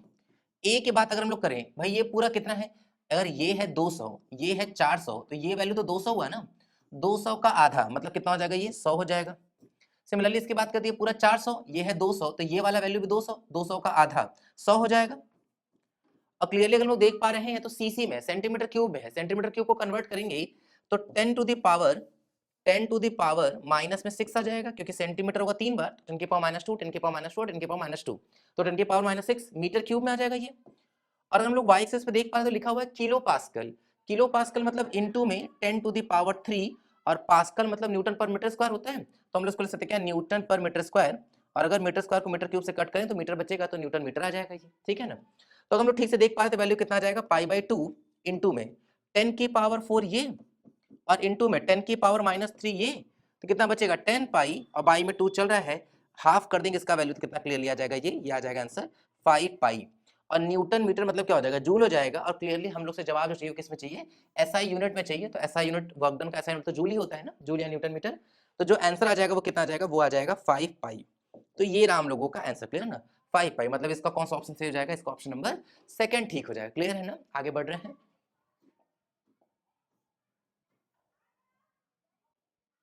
इस क्वेश्चन को एक बार पढ़ लेते हैं। लिखा हुआ photograph of landscape is captured by a drone camera at a height of 18 kilometre, the size of the camera film is 2 centimetre into 2 centimetre, and the area of the landscape photographed is 400 kilometre square. सबसे पहली बात कि कहीं तो base पर एक area है जिसका फोटो लेना है, और इसका जो एरिया दे दिया गया वो कितना है, वो है 400 किलोमीटर स्क्वायर है, ठीक है। अब हम लोग को ये कंसीडर करके चलना पड़ेगा, क्वेश्चन में कहीं नहीं लिखा है, हम लोग को ये कंसीडर करके चलना पड़ेगा कि जो लैंडस्केप्ड एरिया है उसको फिल्म के जैसा ही मानेंगे, मतलब जो कैमरा फिल्म है जिस तरह का है उसी तरह का हम लोग इसका एरिया भी मानेंगे। अब चूंकि वो लिखा है 2 इंटू 2, इसका मतलब वो स्क्वायर है, तो हम लोग इसको स्क्वायरिस मान के चल रहे हैं। अब स्क्वायरिस अगर होगा तो क्लियरली ये 20 किलोमीटर और 20 किलोमीटर होगा, भाई 20 रहा होगा तभी तो, मतलब खैर दिख तो नहीं रहा है, ऐसा कर लेते हैं, इसको थोड़ा छोटा कर देते हैं, ये ऐसा कुछ है ना, तो 20 किलोमीटर रहेगा तभी तो इसका multiplication area length into breadth होगा, तो 400 किलोमीटर स्क्वायर आ जाएगा। अब क्या हो रहा है कि इसका फोटो लिया जा रहा है एक ड्रोन कैमरे से, ड्रोन कैमरे का एकदम छोटा सा ये राम लोगों का लेंस, और जहां पे उसका इमेज बन रहा है उसकी बात कर रहे हैं ना, तो ये है ऑब्जेक्ट। अब हमेशा स्क्रीन पर कैसा इमेज आता है, रियल इमेज आता है, रियल इमेज है तो अगर ये ऑब्जेक्ट है, ये रहा लेंस, तो हमेशा जो इमेज होगा वो दूसरी तरफ बनेगा। रियल इमेज के लिए वी का जो साइन होता है वो पॉजिटिव होता है लेंसेज के केस में, ठीक है ना, और रियल इमेजेस ही हमेशा स्क्रीन पर बनते हैं, तो कंफर्म हो गया कि रियल इमेज ही बन रहा होगा, वो यहाँ कहीं बन रहा होगा, हम लोग मान लेते हैं कि भाई ये रहा हम लोगों का वो फिल्म जिस पर बनना है इमेज को, ठीक है ना। क्या बोला जा रहा है, उसका साइज दे दिया गया, ये पूरा साइज जो है वो दे दिया गया 2 सेंटीमीटर और 2 सेंटीमीटर, खैर इसको भी थोड़ा छोटा कर देते हैं, ये रहा ऐसे और ये रहा ऐसे, है ना, तो ये कुछ ऐसा 2 सेंटीमीटर और 2 सेंटीमीटर, ठीक। तो ये हो गया हम लोगों के उस फिल्म का साइज जिस पर इमेज का बनना है, कौन सा इमेज, इस लैंडस्केप का इमेज बनने वाला है वहां पे, ठीक है ना। फिर अब ठीक है, यहाँ तक ये कहानी तो फोकल लेंथ ठीक है। कितने डिस्टेंस पर है लेंस से, तो लेंस इसका जो डिस्टेंस दे दिया गया है वो दे दिया गया कितना, 18 किलोमीटर। ठीक, पहली बात कि ये इतना दूर है, इतना बड़ी साइज का, इतने छोटे से साइज पर हम लोग को इमेज चाहिए, इसका मतलब कंफर्म है कि हम लोग ये मान के चलेंगे कि जो ये ऑब्जेक्ट है वो इनफाइनाइट पर बहुत दूर है। और जब भी ऑब्जेक्ट इनफाइनाइट पर होता है, वैसे तो हम लोग लेंस फॉर्मूले से भी बात देख सकते हैं, 1/v minus 1/u is equal to 1/f। तो अगर हम लोग समथिंग बाय इन्फिनिटी रखेंगे, समथिंग बाय इन्फिनिटी, तो वो क्या हो जाएगा, जीरो। तो जो v आएगा वो किसके बराबर आ जाएगा, f के बराबर आ जाएगा। और क्लियर, वैसे भी हम लोग को याद है ये बात कि जब भी ऑब्जेक्ट इन्फिनिटी पर होता है तो जो इमेज होता है वो कहाँ बन जाएगा, फोकस पर बन जाएगा। और कैसे बन रहा होगा, तो बोले कि यहाँ से रेज गई, इसके ऑप्टिक सेंटर पर गिरी, और ऑप्टिक सेंटर से जो रे होता है वो तो अनडिविडेड पास होगा। सिमिलरली कुछ हम ऐसी वाली बात यहाँ पे भी बोल देंगे, अनडिविडेड पास हो जाएगा। ठीक है, अनडिविडेड पास हुआ तो जितना एंगल यहाँ होगा उतना ही एंगल यहाँ पे भी होगा। तो अगर हम लोग इसी चीज के कंटिन्यूएशन में हैं, सबसे पहली बात ये एंगल बहुत छोटा होगा तो हम tan थीटा लिखें, थीटा लिखें, साइन थीटा लिखें, सब एक ही बात है, कोई दिक्कत नहीं है, क्योंकि जो ऑब्जेक्ट है वो बहुत दूर है तो थीटा बहुत छोटा होगा। ठीक है ना। कैसे करने वाले हैं, परपेंडिकुलर अपॉन में बेस लगाने वाले हैं। तो परपेंडिकुलर कितना भाई, 10 किलोमीटर, डिवाइडेड बाई बेस की बात करें कितना हो जाएगा, 18 किलोमीटर। थोड़ा अगर हम लोग ठीक से दिखाने का प्रयास करें, देखो ऐसा कुछ होगा ये कि ये रहा लेंस और खूब ह्यूमंगस साइज का ऑब्जेक्ट है, तो उसके टॉप से ना एंगल बनेगा, ये वाला एंगल तो इसके मिड पॉइंट से ना बना भाई, पूरा ना 20 है तो आधा तो 10 ही ना होगा। तो 10/18 इज इक्वल्स टू, इस तरफ देखेंगे तो इमेज कहाँ बना, फोकस पर, तो ये डिस्टेंस किसके बराबर होगा, फोकस की, और ये जो डिस्टेंस होगा वो 2 का आधा 1 सेंटीमीटर होगा। तो हम लोग क्या लिख लेंगे, परपेंडिकुलर अपॉन में 20, किलोमीटर किलोमीटर कट जाएगा। अगर हम लोग एफ की बात करें तो कितना जाएगा, 18 बाई में 10, और चूंकि ये सेंटीमीटर में था और सेंटीमीटर बचा रहेगा, डिवाइड कर देंगे तो जो फोकल लेंथ का वैल्यू निकल के आ रहा है वो कितना आ जाएगा, 1.8 सेंटीमीटर, मतलब इसका ऑप्शन नंबर फर्स्ट आ जाएगा। ठीक है, जैसे दो तीन चीजें हैं, पहली बात इसमें हम कुछ कुछ जुगाड़ पहले ही मान लिए, मान लिए कि ऑब्जेक्ट जो है इनफाइनाइट डिस्टेंस पर है। अब ऐसे क्वेश्चन प्री परसेप्शन से ही आते हैं कई बार। ठीक है ना, थोड़े ज्यादा क्वेश्चन किए रहते इस बात का आइडिया होता, कैसे कैसे हम लोग ये मान के ही चलेंगे कि जो ऑब्जेक्ट है इनफाइनाइट डिस्टेंस पर है, क्योंकि हम लोग को फोकल लेंथ भी तो नहीं पता है ना भाई। फोकल लेंथ जब पता ही नहीं है, केवल यही डिस्टेंस पता है, तो हमको एक परसेप्शन से ही काम चलाना पड़ेगा ऐसे क्वेश्चन में। क्लियर ना, आगे बढ़ रहे हैं। एक बार इस क्वेश्चन को पढ़ लेते हैं। लिखा हुआ है कि the output of the circuit is low, zero for, पहली बात ये बात क्लासेस में भी कई बार बोले जाते हैं और हम भी बोल रहे हैं, बात ध्यान रखना है कि जनरली जो पॉजिटिव रिजल्ट होता है, जनरली जब हाई बोला जाएगा तो हम लोग को ख्याल रखना है कि वो 1 होगा, नेगेटिव रिजल्ट है, लो लिखा है तो 0 होगा। खैर इस क्वेश्चन बता ही दिए हैं, लेकिन ध्यान रखेंगे भाई। ठीक है ना, कब मिलेगा 0 वैसे ही कहानी है। तो सबसे पहले हम लोग गेट्स पहचान लेते हैं। ये वाला गेट हम लोगों का और गेट हो जाएगा, ये वाला गेट हम लोगों का नॉर गेट है, और गेट का आउटपुट होता है कि x प्लस वाई, यही x प्लस वाई इन दोनों में जा रहा है, तो यहाँ पे भी क्या आ जाएगा, x प्लस वाई, और यहाँ पे भी क्या आ जाएगा, x प्लस वाई। और नॉर गेट का आउटपुट हम लोग फिलहाल z मान लेते हैं ना। दोनों इनपुट देखते हैं क्या है, x plus y plus x plus y, और इस पूरे पर क्या लग जाएगा, बार लग जाएगा। x plus y plus x plus y, जब सेम नंबर को जोड़ते हैं a प्लस ए आता है, तो उसी लॉजिक से अगर हम लोग यहाँ चलेंगे तो सिंपल ये x प्लस वाई आ जाएगा, पूरे पर बार लग जाएगा। अब वे है, अगर यहां से देखना चाहते तो ये भी देख सकते हैं, या तो बार तोड़ देते हैं, अगर बार तोड़ेंगे तो x बार प्लस का हो जाएगा इंटू, तो x बार इंटू में y बार बन जाएगा। लेकिन ठीक है भाई, हम लोग इसी से चलते हैं, एक बार x प्लस वाई के बार से चलते हैं ना। शुरुआत करते हैं हम, z इज इक्वल टू क्या आ चुका है, x प्लस वाई का होल बार। चलने को बिल्कुल इससे चला जा सकता है, कोई दिक्कत है नहीं। चालू करते हैं, x को रखेंगे 0, 0 प्लस 0 0, 0 का बार 1, लेकिन हम लोग को क्या चाहिए, हम लोगों को तो लो चाहिए था, तो गड़बड़ा गया। तो पहला वाला तो नहीं भाई, सेकंड वाले को चेक करते हैं, x प्लस वाई, 0 प्लस 1 1, 1 का बाहर आएगा 0, बिल्कुल परफेक्ट है, 0 ही चाहिए था। सी वाले की बात करते हैं, 1 प्लस 0 1, 1 का बाहर 0, बिल्कुल परफेक्ट है, सही चल रहा है। अब बी और सी, बी और सी, अच्छा काफी सारे ऑप्शन, अच्छा ओके ओके ओके, वैसे भी दिख रहा है बी और सी, ए तो है नहीं, ए तो है नहीं, ए तो है नहीं, तो यही थर्ड ऑप्शन का सही है, बिना चेक किए भी आगे बढ़ सकते हैं, लेकिन फिर भी एक बार चेक कर लेते हैं। अच्छा पता है, केवल अगर पहला भी हम लोग चेक करें तो भी काम हो जाता है भाई। जैसे हम लोग बोले कि ए नहीं, तो ए जिसमें जिसमें वो तो एलिमिनेट हो गया ना, हम लोगों को करेक्ट वाला चुनना है, इनकरेक्ट वाला नहीं। ठीक है ना, लेकिन ठीक है फिर भी डी चेक कर लेते हैं, क्या लिखा हुआ, 1 और 1, 1 प्लस 1 1, और 1 का बार क्या आ जाएगा, 0, इसलिए ये भी ठीक है। तो बी सी डी ठीक है, बी सी डी मतलब ऑप्शन नंबर थर्ड आ जाएगा। क्लियर है ना, आगे बढ़ रहे हैं।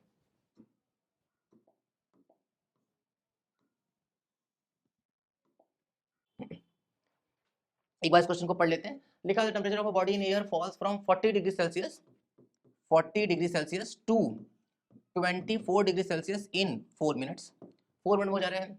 The temperature of the air is 16 degree Celsius, t naught surrounding का टेम्परेचर दे दिया गया है 16 डिग्री सेल्सियस। बोला जा रहा था temperature of the body in the next 4 minutes will be, मतलब कि 24 से कितना हो जाएगा ये पता कर लेना है कि भैया अगले 4 मिनट में कितना हो जाएगा, ठीक है। पहली बात, न्यूटन्स लॉज ऑफ कूलिंग तो सिलेबस में फिर से इस बार नहीं था भाई, लेकिन एज यूजुअल एनटीए की हरकतें फिर से वो लोग इसको क्वेश्चन पूछ लिए हैं। बहुत अजीब है भाई, अगर कोई बच्चा है जो पेपर देने वाला, अगर वो इस वीडियो को देख रहा है तो मुझसे क्लियर बात बोल रहे हैं कि भाई तुमको अगर मौका है तो कोशिश करो कि तुम सब पढ़ लो, ऐसा कुछ नहीं स्किप स्किप करके चलना है, तो उस तरीके से नहीं चलेंगे हम लोग, ठीक है ना। तो अगर ये मौका मिल रहा है कि यहाँ सब पढ़ सकते हो तो सब पढ़ते हुए चलेंगे, ठीक है। आगे बढ़ रहे हैं हम लोग यहाँ पे, शुरुआत करते हैं भाई। कैसे करेंगे, न्यूटन्स लॉ ऑफ कूलिंग का पहले फॉर्मूला लिख दे रहे हैं। क्या फॉर्मूला होता है, T1 माइनस T2 बाई में T is equals to cooling constant T1 plus T2 divided by 2 minus में T0।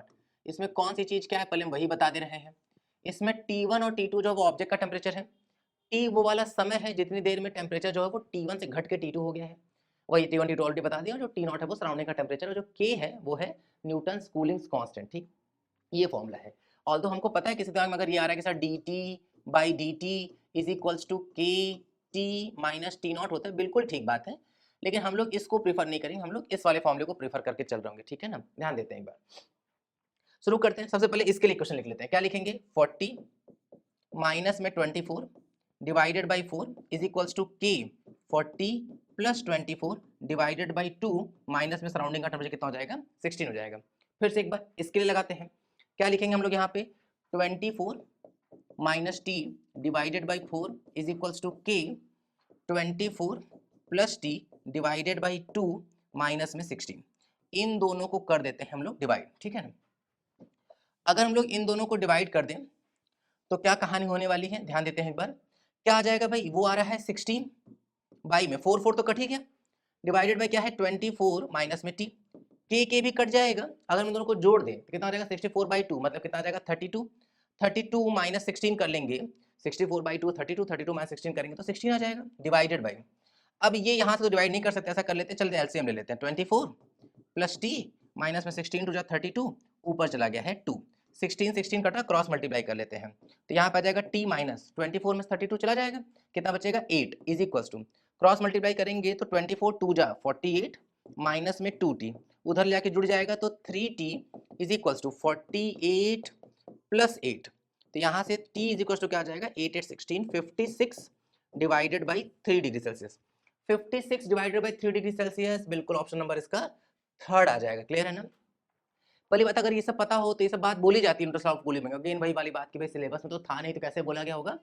कई बार टीचर्स हम लोग भी पढ़ाते हुए स्किप कर दिए सब कुछ कि नहीं ठीक है सिलेबस में नहीं है, लेकिन भाई बहुत बड़ी गलती हो जा रही है ना कि अब हम लोग प्रयास करेंगे कि जो भी मिलता रहेगा सब पढ़ाते चले जाएंगे, क्योंकि कुछ भी जो है वो पेपर में पूछा जा सकता है। खुद ही सिलेबस निकालते हैं, खुद ही नहीं मानते हैं लोग। याद हो, अगर कोई पढ़ा हो, किसी को 11th कुछ कहानी याद हो थोड़ी बहुत, तो बोला जाता था कि कोई भी गर्म चीज जल्दी ठंडा होती है जबकि कम गर्म चीज धीरे धीरे ठंडा होती है। 40 से 24 होने में ये 16 की कमी हुई है 4 मिनट में, ठीक है। जबकि अगर हम देखें तो 24 से 56/3 मतलब 3 एक कम 3, और ये कितना बचेगा 2, 3 8 24 लगभग 18 पॉइंट समथिंग के आसपास, मतलब 24 से पहले कितना गिरा, 4 मिनट में 24 की कमी हो गई थी, लेकिन अगले 4 मिनट में 18 की कमी होगी, अगले 4 मिनट में और कम कमी होगी। तो ज्यादा गर्म चीज धीरे धीरे ठंडा होती है, लेकिन कम गर्म चीज धीरे धीरे ठंडा होती है, ठीक है ना। तो ये सब बातों का भी ध्यान रखना है हम लोगों को। आगे बढ़ रहे हैं, एक बार क्वेश्चन को पढ़ लेते हैं। लिखा हुआ है energy E and momentum P of a moving body of mass m are related by some equation given that C represent the speed of light, identify the correct equation. बहुत ही फंडामेंटल क्वेश्चन है। सबसे पहली बात, ये तो dual nature पढ़ाने के दौरान जब फोटॉन्स के बारे में बताया जाता है तो वहां पे बता दिया जाता है। कब हम बता भी दे रहे हैं ये बात। एनर्जी का पहले तो फॉर्मूला ही होता है अंडर रूट में P इंटू सी का whole square plus M naught c square का होल स्क्वायर, ठीक है। अब इस फॉर्मूले को लिख देने के बाद टीचर बता देते हैं कि भाई जो फोटोन होता है उसका रेस्ट मास 0 होता है, और जैसे ही हम लोग रेस्ट मास को 0 करते हैं किसके लिए, फोटोन के लिए, तो ये खत्म। P इंटू सी का होल स्क्वायर रूट से बाहर जाएगा तो E इज इक्वल टू क्या हो जाएगा P इंटू सी। फोटोन की एनर्जी का फॉर्मूला होता है hc by lambda, P into C लिखेंगे, सी कट जाएगा, तो मोमेंटम ऑफ द फोटोन जो आएगा वो कितना आ जाता है h बाई लैम्डा आ जाता है। तो यहाँ से मोमेंटम फोटोन निकाला जाता है, ठीक है। इसीलिए कई बार बताया जाता है कि कई बार ये बहुत आवश्यक है कि हम लोगों को ये भी पता रहे कि कोई चीज़ कहाँ से आ रहा है। कई बार बच्चा हम लोग से क्रॉस क्वेश्चन करता है कि सर आप लोग को जब फॉर्मूला ही बताना होता है, तो आप लोग डेरिवेशन क्यों बता देते हैं? कुछ ऐसे प्रश्नों के लिए भई। और इसीलिए बहुत इंपॉर्टेंस है कि जब क्लास में टीचर कुछ बता रहे हों, तो ये बहुत अच्छा है कि हम लोग सब कुछ ध्यान से सुनते चलें। ये बहुत इंपॉर्टेंट है। बच्चों को लगता है कि सर लग रहा है ये इंपॉर्टेंट बात है कि मोमेंटम ऑफ फोटोन पेपर में पूछा जाएगा, ये पूछ लिया गया, तो बहुत इंपॉर्टेंट बात है भई, ठीक है ना? ये तो ध्यान रखना था। अब यहाँ से क्या मिल जाएगा? रूट को उधर भगा देंगे तो e square is equal to क्या हो जाएगा? पी इंटू सी का whole square plus M naught c square का होल स्क्वायर, ठीक। और अगर हम लोग उस हिसाब से चलें तो पी इंटू सी का whole square, p into c का whole square plus M naught c square, अगर हम लोग अलग अलग स्क्वायर कर दे तो क्या मिल रहा है? P square C square plus M naught square C की पावर 4। और इस तरह से ऑप्शन नंबर इसका कौन सा आता हुआ दिखाई देगा? फोर्थ ऑप्शन आ जाएगा, ठीक है। लेकिन लेकिन मान लेते हैं किसी बच्चे को पेपर में क्लिक ही नहीं किया कि सर हमको तो नहीं है फॉर्मूला पता, कि हमारे टीचर ने ध्यान नहीं दिया, हम ध्यान नहीं दिए इस बात पर, हमको तो फॉर्मूला ही नहीं पता है। तो भी पता है ये क्वेश्चन ना यूनिट से हो जाता है, यूनिट वाले से चेक करने पर, ठीक है। तो मान लेते हैं कि हम लोगों को ये सब पता ही नहीं है भाई, ठीक है, ये सब हटा रहे हैं। अब वन बाय वन चलते हैं, चेक करते हैं एक बार कि कौन सा फॉर्मूला सही है, ठीक। शुरुआत करते हैं। सबसे पहले इस पे देखते हैं, P क्या है भाई? P तो मोमेंटम है ना। मोमेंटम का यूनिट क्या होता है? KG metre per second. उसमें अगर हम मल्टीप्लाई कर लें मीटर स्क्वायर पर सेकंड स्क्वायर से, तो क्या मिला? मीटर का क्यूब ही ना मिला, पर सेकंड का क्यूब ही ना मिला। लेकिन एनर्जी पर हम ध्यान दें, काइनेटिक एनर्जी से सोचते हैं तो क्या होता है? केजी मीटर पर सेकंड और क्या mv स्क्वायर, इसका स्क्वायर होता है ना। तो उस साइड क्या किया? उसका भी स्क्वायर किया। तो हम लोगों को यूनिट क्या चाहिए? हम लोग को यूनिट चाहिए केजी स्क्वायर मीटर के पावर 4 और पर सेकंड के पावर 4, ये चाहिए था। तो क्लियरली दिख रहा है कि ये तो नहीं दे पा रहा है वो, ठीक है, तो ये तो गलत हो गया। फिर यहाँ पे भी गलत हो जाएगा क्योंकि वही वाला फॉर्मूला लिखा हुआ है, पी इंटू सी का होल स्क्वायर ही लिखा है, तो ये भी गलत हो गया। फिर हम लोग आगे ध्यान देंगे तो पी स्क्वायर सी स्क्वायर लिखा है, अगर हम लोग चेक करें तो केजी का स्क्वायर, इसका भी स्क्वायर, इसका भी स्क्वायर, मल्टीप्लाई करने पर केजी स्क्वायर मीटर की पावर 4 पर सेकंड की पावर 4 आ रहा है, बिल्कुल परफेक्ट आ रहा है, ठीक है। तो थर्ड और फोर्थ अब हम लोग आगे चलते हैं, थर्ड और फोर्थ ही बचा है, अब हम लोग आगे चल के चेक करते हैं। एक बार एम स्क्वायर सी स्क्वायर को देखते हैं, तो एम स्क्वायर मतलब केजी का स्क्वायर, सी मतलब मीटर पर सेकंड, लेकिन स्क्वायर है तो यहाँ स्क्वायर ही होगा। जबकि हम लोगों को क्या चाहिए था? हम लोगों को चाहिए था केजी स्क्वायर मीटर की पावर 4 पर सेकंड की पावर 4। भाई दो सेम यूनिट की चीज तो जुड़ी जा सकती है ना, अलग अलग यूनिट की चीज तो कभी जुड़ेगी ही नहीं। तो इसका यूनिट भी तो वही होना चाहिए ना, इसका और जो इसका यूनिट है। तो क्लियरली इसका यूनिट इसके बराबर आ ही नहीं पाता, तो थर्ड गलत है। और चूंकि तीनों गलत है तो केवल फोर्थ सही है, और हम लोग चेक भी कर सकते हैं। क्या लिख सकते हैं यहाँ पे भाई? एम का स्क्वायर है तो KG square metre per second, लेकिन पावर 4 है तो यहाँ पे भी पावर 4 और यहाँ पे भी पावर 4, बिल्कुल परफेक्ट बैठा है, ठीक है। तो यूनिट से भी किया जा सकता था क्वेश्चन को, और हम तो कहेंगे पेपर में कि तुमको ये वाला तरीका पता होना चाहिए, क्योंकि जरूरी थोड़ी कि यही अगले पेपर से पूछा जाए। लेकिन हाँ, इस तरह के प्रश्न आने के चांसेस बहुत रहते हैं, यूनिट से करने का फायदा है भाई, ठीक है ना। तो बहुत इंपॉर्टेंट है। आगे बढ़ रहे हैं अब, एक बार इस क्वेश्चन को पढ़ लेते हैं। लिखा small uncharge conducting sphere placed in a contact with an identical sphere but having this charge and then remove to a distance such that the force of repulsion between them is this, the distance between them is, ठीक है। शुरुआत करते हैं एक बार। सबसे पहले तो electrostatics का एकदम बेसिक क्वेश्चन है। F is equals to, formula हम लोग को लगाना है क्या? K Q1 Q2 divided by में R स्क्वायर। चालू करते हैं। Small uncharge conducting sphere is placed in contact with identical sphere है। भाई दो चीजों को जब टच कराते हैं, वायर से कनेक्ट कराते हैं, दोनों पर पोटेंशियल सेम होता है। लेकिन चूंकि अगर दोनों सेम सब्सटेंस ही सेम तरह के ही मटेरियल है, तब तो हम लोग कंफर्म कर सकते हैं कि एकदम तय है कि दोनों पर जो चार्ज होगा वो भी क्या हो जाएगा? सेम हो जाएगा। तो अब एक ऑब्जेक्ट पे इतना चार्ज था, दूसरा न्यूट्रल था, उन दोनों को टच कराएं तो दोनों पे जो चार्ज होगा वो इक्वल इक्वल बढ़ जाएगा। मतलब कितना? 2 इंटू टेन की पावर माइनस 8, और इस पर भी आ जाएगा 2 इंटू टेन की पावर माइनस 8, ठीक है ना, क्योंकि टोटल चार्ज तो वही रहेगा, कंजर्वेशन ऑफ चार्ज। और जैसे टच कराएंगे तो चूंकि दोनों को होना चाहिए पोटेंशियल सेम, लेकिन चूंकि आइडेंटिकल स्क्वायर है तो पक्के से चार्ज भी क्या हो जाएगा? सेम हो जाएगा। तो बात कर रहे हैं, फोर्स का वैल्यू हम लोग को दिया हुआ है 9 इंटू टेन की power minus 3, 9 into ten to the power 9, k केवल रख रहे हैं ना, दिया भी गया उसकी वैल्यू, ठीक है।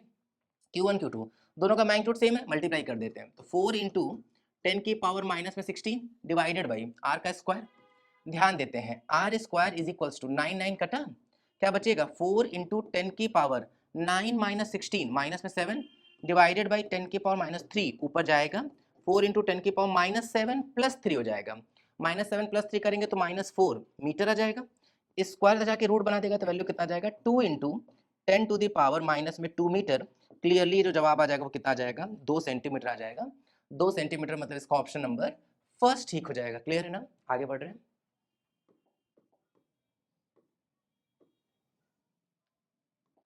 एक बार इस क्वेश्चन को पढ़ लेते हैं। लिखा हो particle oscillate along the x axis according to the law this, x is equals to दिया हुआ है, वेयर x नॉट की वैल्यू दे दी गई। जब x नॉट दे ही दिया गया है तो x नॉट की वैल्यू पुट कर देते, बार बार x नॉट को लेकर के क्यों ढोए हम लोग, ठीक है ना। तो 1 रखेंगे तो x की वैल्यू क्लियरली क्या आ जाएगी, sine square t by two, sine t by two का होल स्क्वायर भी इसको बोला जा सकता है। अभी समझ में देंगे ये कि ऐसा लिखने का क्यों प्रयास किया, ठीक है ना।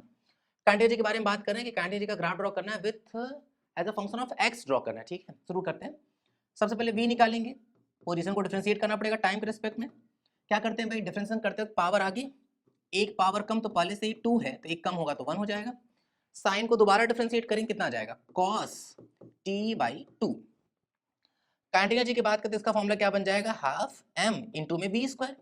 तो हाफ m को बाहर चलने देंगे, v स्क्वायर करेंगे तो 4 sign square t by two into cos square t by to, ठीक है ना। तो इस तरह की कहानी है, ठीक। अब बात ये है कि जैसे सबसे पहले तो दिमाग में अगर किसी के ये आ रहा है कि सर आप ऐसा कर क्यों रहे हैं, 2 साइन ए कॉस ए का फॉर्मूला लगा के इसको साइन 2a लिख लीजिए ताकि ये एकदम सिंपल सा साइन t बन जाए। तो बिल्कुल सही बात है, लेकिन दिक्कत क्या है, दिक्कत ये है कि काइनेटिक एनर्जी को हमको x के फंक्शन में चाहिए और x जो वो खुद साइन t बाई टू के टर्म में है। तो अच्छा है कि हम t बाई टू ही चलने देते हैं, ऑल्दो हम कन्वर्ट भी कर सकते थे, ऐसे कोई बहुत बड़ी बात नहीं है, लेकिन ये वाला कन्वर्जन ज्यादा प्रेफरेबल तब होता जब काइनेटिक एनर्जी को as a t graph draw करना होता, ठीक है ना। शुरू करते हैं। a इज इक्वल्स टू, अगर हम इसको 2 से कट कर दे कितना जाएगा, 2m बाहर कर रहे हैं। Sign square t by to को तो हम लोग क्लियरली x बोल सकते हैं। cos square t by to, अगर हम आइडेंटिटी का इस्तेमाल करें तो cos square theta 1 minus sine square theta होता है, तो हम लोग इसको लिख सकते हैं 1 माइनस साइन स्क्वायर थीटा, और साइन स्क्वायर थीटा तो क्लियरली x है। अगर हम k पर ध्यान दें तो क्या आ जाएगा, 2m, अंदर x का मल्टीप्लाई करेंगे तो x माइनस एक्स स्क्वायर। ध्यान से देखा जाए तो ये क्वाड्रेटिक है, क्वाड्रेटिक इक्वेशन का जो ग्राफ होता है वो पैराबोलिक होता है, पैराबोलिक टाइप का है, ठीक है। अब ये बात क्लास में सिखाई गई कि नहीं सिखाई गई, तो हम सिखा रहे हैं। पहली बात ये कि काइनेटिक एनर्जी और x के बीच में ग्राफ दिख रहा है, दोनों की मैक्सिमम पावर देखेंगे। x की मैक्सिमम पावर है 2, k की मैक्सिमम पावर है 1। जिसकी पावर कम होती है ग्राफ उसको खाता हुआ बनता है, ग्राफ उसको खाता हुआ बनता है। मतलब जैसे मान लेते हैं कि अगर लिखा होता है y square is equal to 4ax, तो जिसकी पावर कम ग्राफ उसको खाता हुआ बनेगा, मतलब ये है x ये है y, तो इसका ग्राफ कुछ ऐसे सा बनेगा, ठीक है, x एक्सिस को खाता हुआ। यहाँ दिख रहा है मैक्सिमम पावर दिखनी है, x की पावर 2 है, k की पावर 1 है, मतलब k को खाता हुआ दिखेगा, ठीक है, k वाले को। पहले ये सब टर्म हटा रहे हैं। दूसरा एक और चीज हम लोगों को दिखना चाहिए, k इज इक्वल टू क्या लिखा हुआ है, 2m x minus x square. Minus को अगर उधर मल्टीप्लाई कर दे तो माइनस के इज इक्वल टू आ जाएगा 2m x square minus x, x minus common लेकर के उधर भगा दिए, ठीक है ना।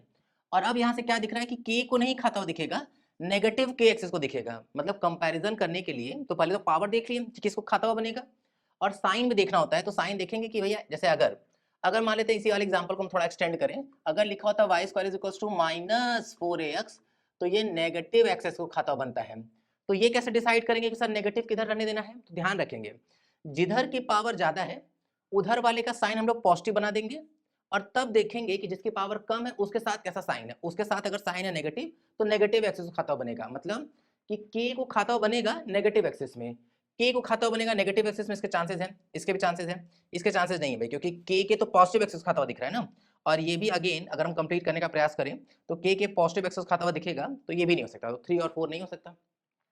फिर देखते हैं, अगर हम रख दें x की वैल्यू 0 तो सब कुछ 0 हो जाएगा, 0 माइनस 0 0 0 समथिंग 0, तो k की वैल्यू 0। 0 रखने पर 0 होना चाहिए था, लेकिन यहाँ पे तो 0 शुरू नहीं हुआ, तो ये नहीं होगा, केवल इसका ऑप्शन नंबर फर्स्ट ठीक हो जाएगा। भली बात, ये ध्यान रखना है कि पेपर में जाकर के हम लोग को ड्रॉ नहीं करना है, चाहे मेंस का पेपर हो नीट का पेपर हो, हम लोगों को वहां जाके ग्राफ को ड्रॉ नहीं करना होता है, इसीलिए एलिमिनेशन से करते हैं ऐसे क्वेश्चन को, ठीक है ना। तो ध्यान रखेंगे भाई, तो इसका ऑप्शन नंबर फर्स्ट ठीक हो जाएगा, बाकी सब तो गलत ही होगा। क्लियर ना, आगे बढ़ रहे हैं। इस क्वेश्चन को पढ़ लेते हैं एक बार। लिखा हुआ है Young's double slit experiment, 3 polariser are kept as shown in the figure. 3 polariser है, P1 P2 और P3, थोड़ा डल हो गया ये, P2 P3 है, ठीक है ना। फिर लिखा है show in the figure the transmission axis of P1 and P2 are orthogonal. Orthogonal का मतलब होता है परपेंडिकुलर। ऐसा प्रश्न पहले भी आ चुका है, ऑर्थोगोनल वर्ड हम लोग को एकदम रट के रखना है, ठीक है। पेपर्स में वही बात मान के चलते हैं कि ऑर्थोगोनल हम लोग को पता होगा, ठीक। Orthogonal to each other the polariser P3 cover both the slits with its transmission axis at 45 degree to those of P1 and P2 and unpolarized light of wavelength lambda and intensity I0 is incident on P1 and P2, ठीक है। जो ये वाली light है, ये वाली light, इसका intensity दे दिया गया I0, ये अनपोलराइज्ड लाइट है। अनपोलराइज्ड लाइट से सामने अगर हम कोई भी पोलराइजर रखें, किसी भी एंगल पर रखें, वो हमेशा इंटेंसिटी को आधा कर देता है। तो यहाँ पे इसके थ्रू जो लाइट निकलेगी उसका intensity I naught by to होगा। इस वाले का भी इंटेंसिटी कितना हो जाएगा, आई नॉट बाई टू। यहाँ से दो लाइट ऐसे निकल रही है, ठीक। फिर क्या लिखा हुआ है कि जो P3 है वो दोनों स्लिट को कवर कर रहा है, दिख भी रहा है साफ साफ, दोनों लाइट जो दोनों स्लिट लाइट बाहर आ रही है उन दोनों को कवर कर रहा है P3। और जो P3 है उसका ट्रांसमिशन एक्सिस 45 डिग्री बना रहा है P1 से भी और P2 से भी, ठीक है ना। ऐसा कैसे हो सकता है हम बता रहे हैं। जैसे मान लेते हैं कि P1 का ट्रांसमिशन एक्सिस ऐसे था, ऐसे ट्रांसमिशन एक्सिस मतलब पास एक्सिस बोलते हैं जिसके थ्रू लाइट पास होगी, तो ट्रांसमिशन एक्सिस ऐसे। और अगले का किसका, P2 का ट्रांसमिशन एक्सिस ऐसे है, तो यहाँ से जो लाइट निकलेगी वो ऐसे निकलेगी, इस तरह से, ऐसे ऐसे ना। तो एक जाएगा ऐसे इस तरह से, एक जाएगा लाइट ऐसे ऐसे, ठीक है, ऐसे है। अब जो P3 का ट्रांसमिशन एक्सिस है, P3 का वो ट्रांसमिशन एक्सिस इन दोनों से 45 बना रहा है, ऐसे है, इस वाले से भी 45 और इस वाले से भी 45, ठीक है, दोनों से 45 बना रहा है। तो यहां से एक लाइट पास होगी P3 के बाद, P3 के बाद जो लाइट पास होगी उसके हिसाब से देखते हैं एक बार क्या है कहानी भाई। सबसे पहले क्या फॉर्मूला होगा, IH2 की बात कर रहे हैं ना, तो जो भी लाइट इंसिडेंट हो रहा है उसकी बात कर रहे हैं, I not by two cos square theta होता है। अगर हम लोग को ठीक से याद आ रहा हो ये कहानी मेलस लॉ की, तो मेलस लॉ यही होता था कि आई थ्रू एनालाइजर वो उसके इक्वल करते हैं आई थ्रू पोलराइज लाइट इनटू में cos स्क्वायर थीटा, तो cos स्क्वायर 45, cos स्क्वायर 45 मतलब 1/√2 का स्क्वायर। तो क्लियरली वैल्यू कितना हो जाएगा, आई नॉट बाई में 4। ये वाला भी 45 डिग्री बना रहा था, जो यहाँ से लाइट निकलेगा उसके लिए भी हम सेम इक्वेशन लिखेंगे, I naught by two cos square 45 मतलब 1/√2 का स्क्वायर, क्लियरली कितना आ जाएगा, आई नॉट बाई 4। अब इसका मतलब क्या हो गया, इसका मतलब बेसिकली अब दो लाइट निकल रही हैं यहाँ और यहाँ से, ऐसे दो जगह से। एक का इंटेंसिटी कितना है, आई नॉट बाई 4, इस वाले का भी इंटेंसिटी कितना है, आई नॉट बाई 4, ठीक। अब आगे बढ़ रहे हैं, यहां तक की कहानी होगी। The intensity at point after P3 के बाद जो ऐसे लाइट, भाई S1 S2 भले पीछे है लेकिन यहाँ जो लाइट होगा वो भी तो स्लिट के फॉर्म में तो बाहर निकल रहा होगा ना, उसकी बात कर रहे हैं। Where the path difference between the light wave from S1 and S2 is lambda by 3। Path difference दे दिया गया है। सबसे पहले ऐसा करते हैं, फेज डिफरेंस पता लगाते हैं। क्या होता है formula, 2 pi by lambda into में पाथ डिफरेंस। अगर हम लोग पाथ डिफरेंस का डेटा यहाँ पुट कर दें तो कितना आ जाएगा, 2 pi by lambda into delta x कितना है, लैम्डा बाई 3, कट जाएगा ये वैल्यू कितना आ जाएगा, 2 पाई बाई 3, डेल्टा फाई निकल गया। जैसे ही डेल्टा फाई निकल चुका है तो अब हम लोग आई नॉट का फॉर्मूला लगा सकते हैं, अरे सॉरी, हाँ आई नेट का फॉर्मूला, आई नेट का फॉर्मूला क्या था, 4 आई, जहां पे आई क्या था, आई था इंटेंसिटी थ्रू वन स्लिट, एक स्लिट से जो इंटेंसिटी आ रही है वो कितना है, आई नॉट बाई 4। तो 4i इंटू में cos square delta five by two, इसका आधा, 2 पाई बाई 3 का आधा, 2 पाई बाई 3 मतलब पाई बाई 3 मतलब 60 डिग्री, कन्वर्ट कर ली एक बार, 2 पाई बाई 3। अगर हम उसको डिग्री में चाह रहे हैं तो कितना लिखेंगे, 180 बाई पाई से मल्टीप्लाई करेंगे, पाई पाई कटा 3 6 जा, तो 62 जा मतलब 120 डिग्री आ जाएगा।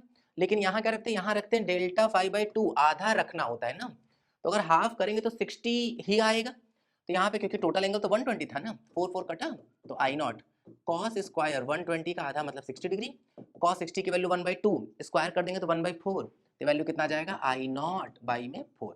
आई नॉट बाई 4 मतलब इसको ऑप्शन नंबर सेकंड ठीक हो जाएगा। क्लियर है ना, आगे बढ़ रहे हैं।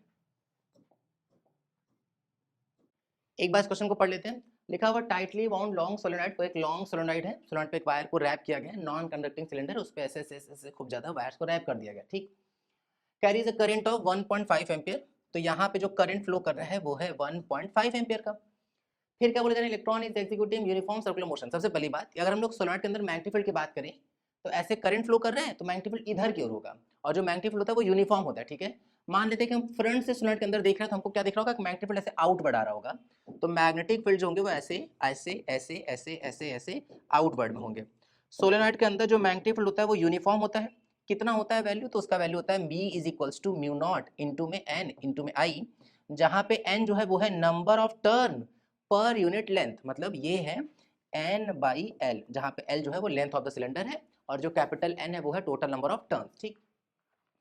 फिर हम लोग अगर आगे बढ़ रहे हैं, motion with the time period of this, ठीक है। अच्छा, इसके अंदर एक इलेक्ट्रॉन है जो यूनिफॉर्म सर्कुलर मोशन में घूम रहा है और उसका हम लोगों को टाइम पीरियड दे देगा कितना, 75 नैनोसेकंड, नंबर ऑफ टर्न्स पूछा जा रहा है। पहली बात, अगर यहाँ पर इलेक्ट्रॉन ऐसे ऐसे घूम रहा है, पहले हम लोग फोर्स का डायरेक्शन वगैरह देख लेते हैं एक बार।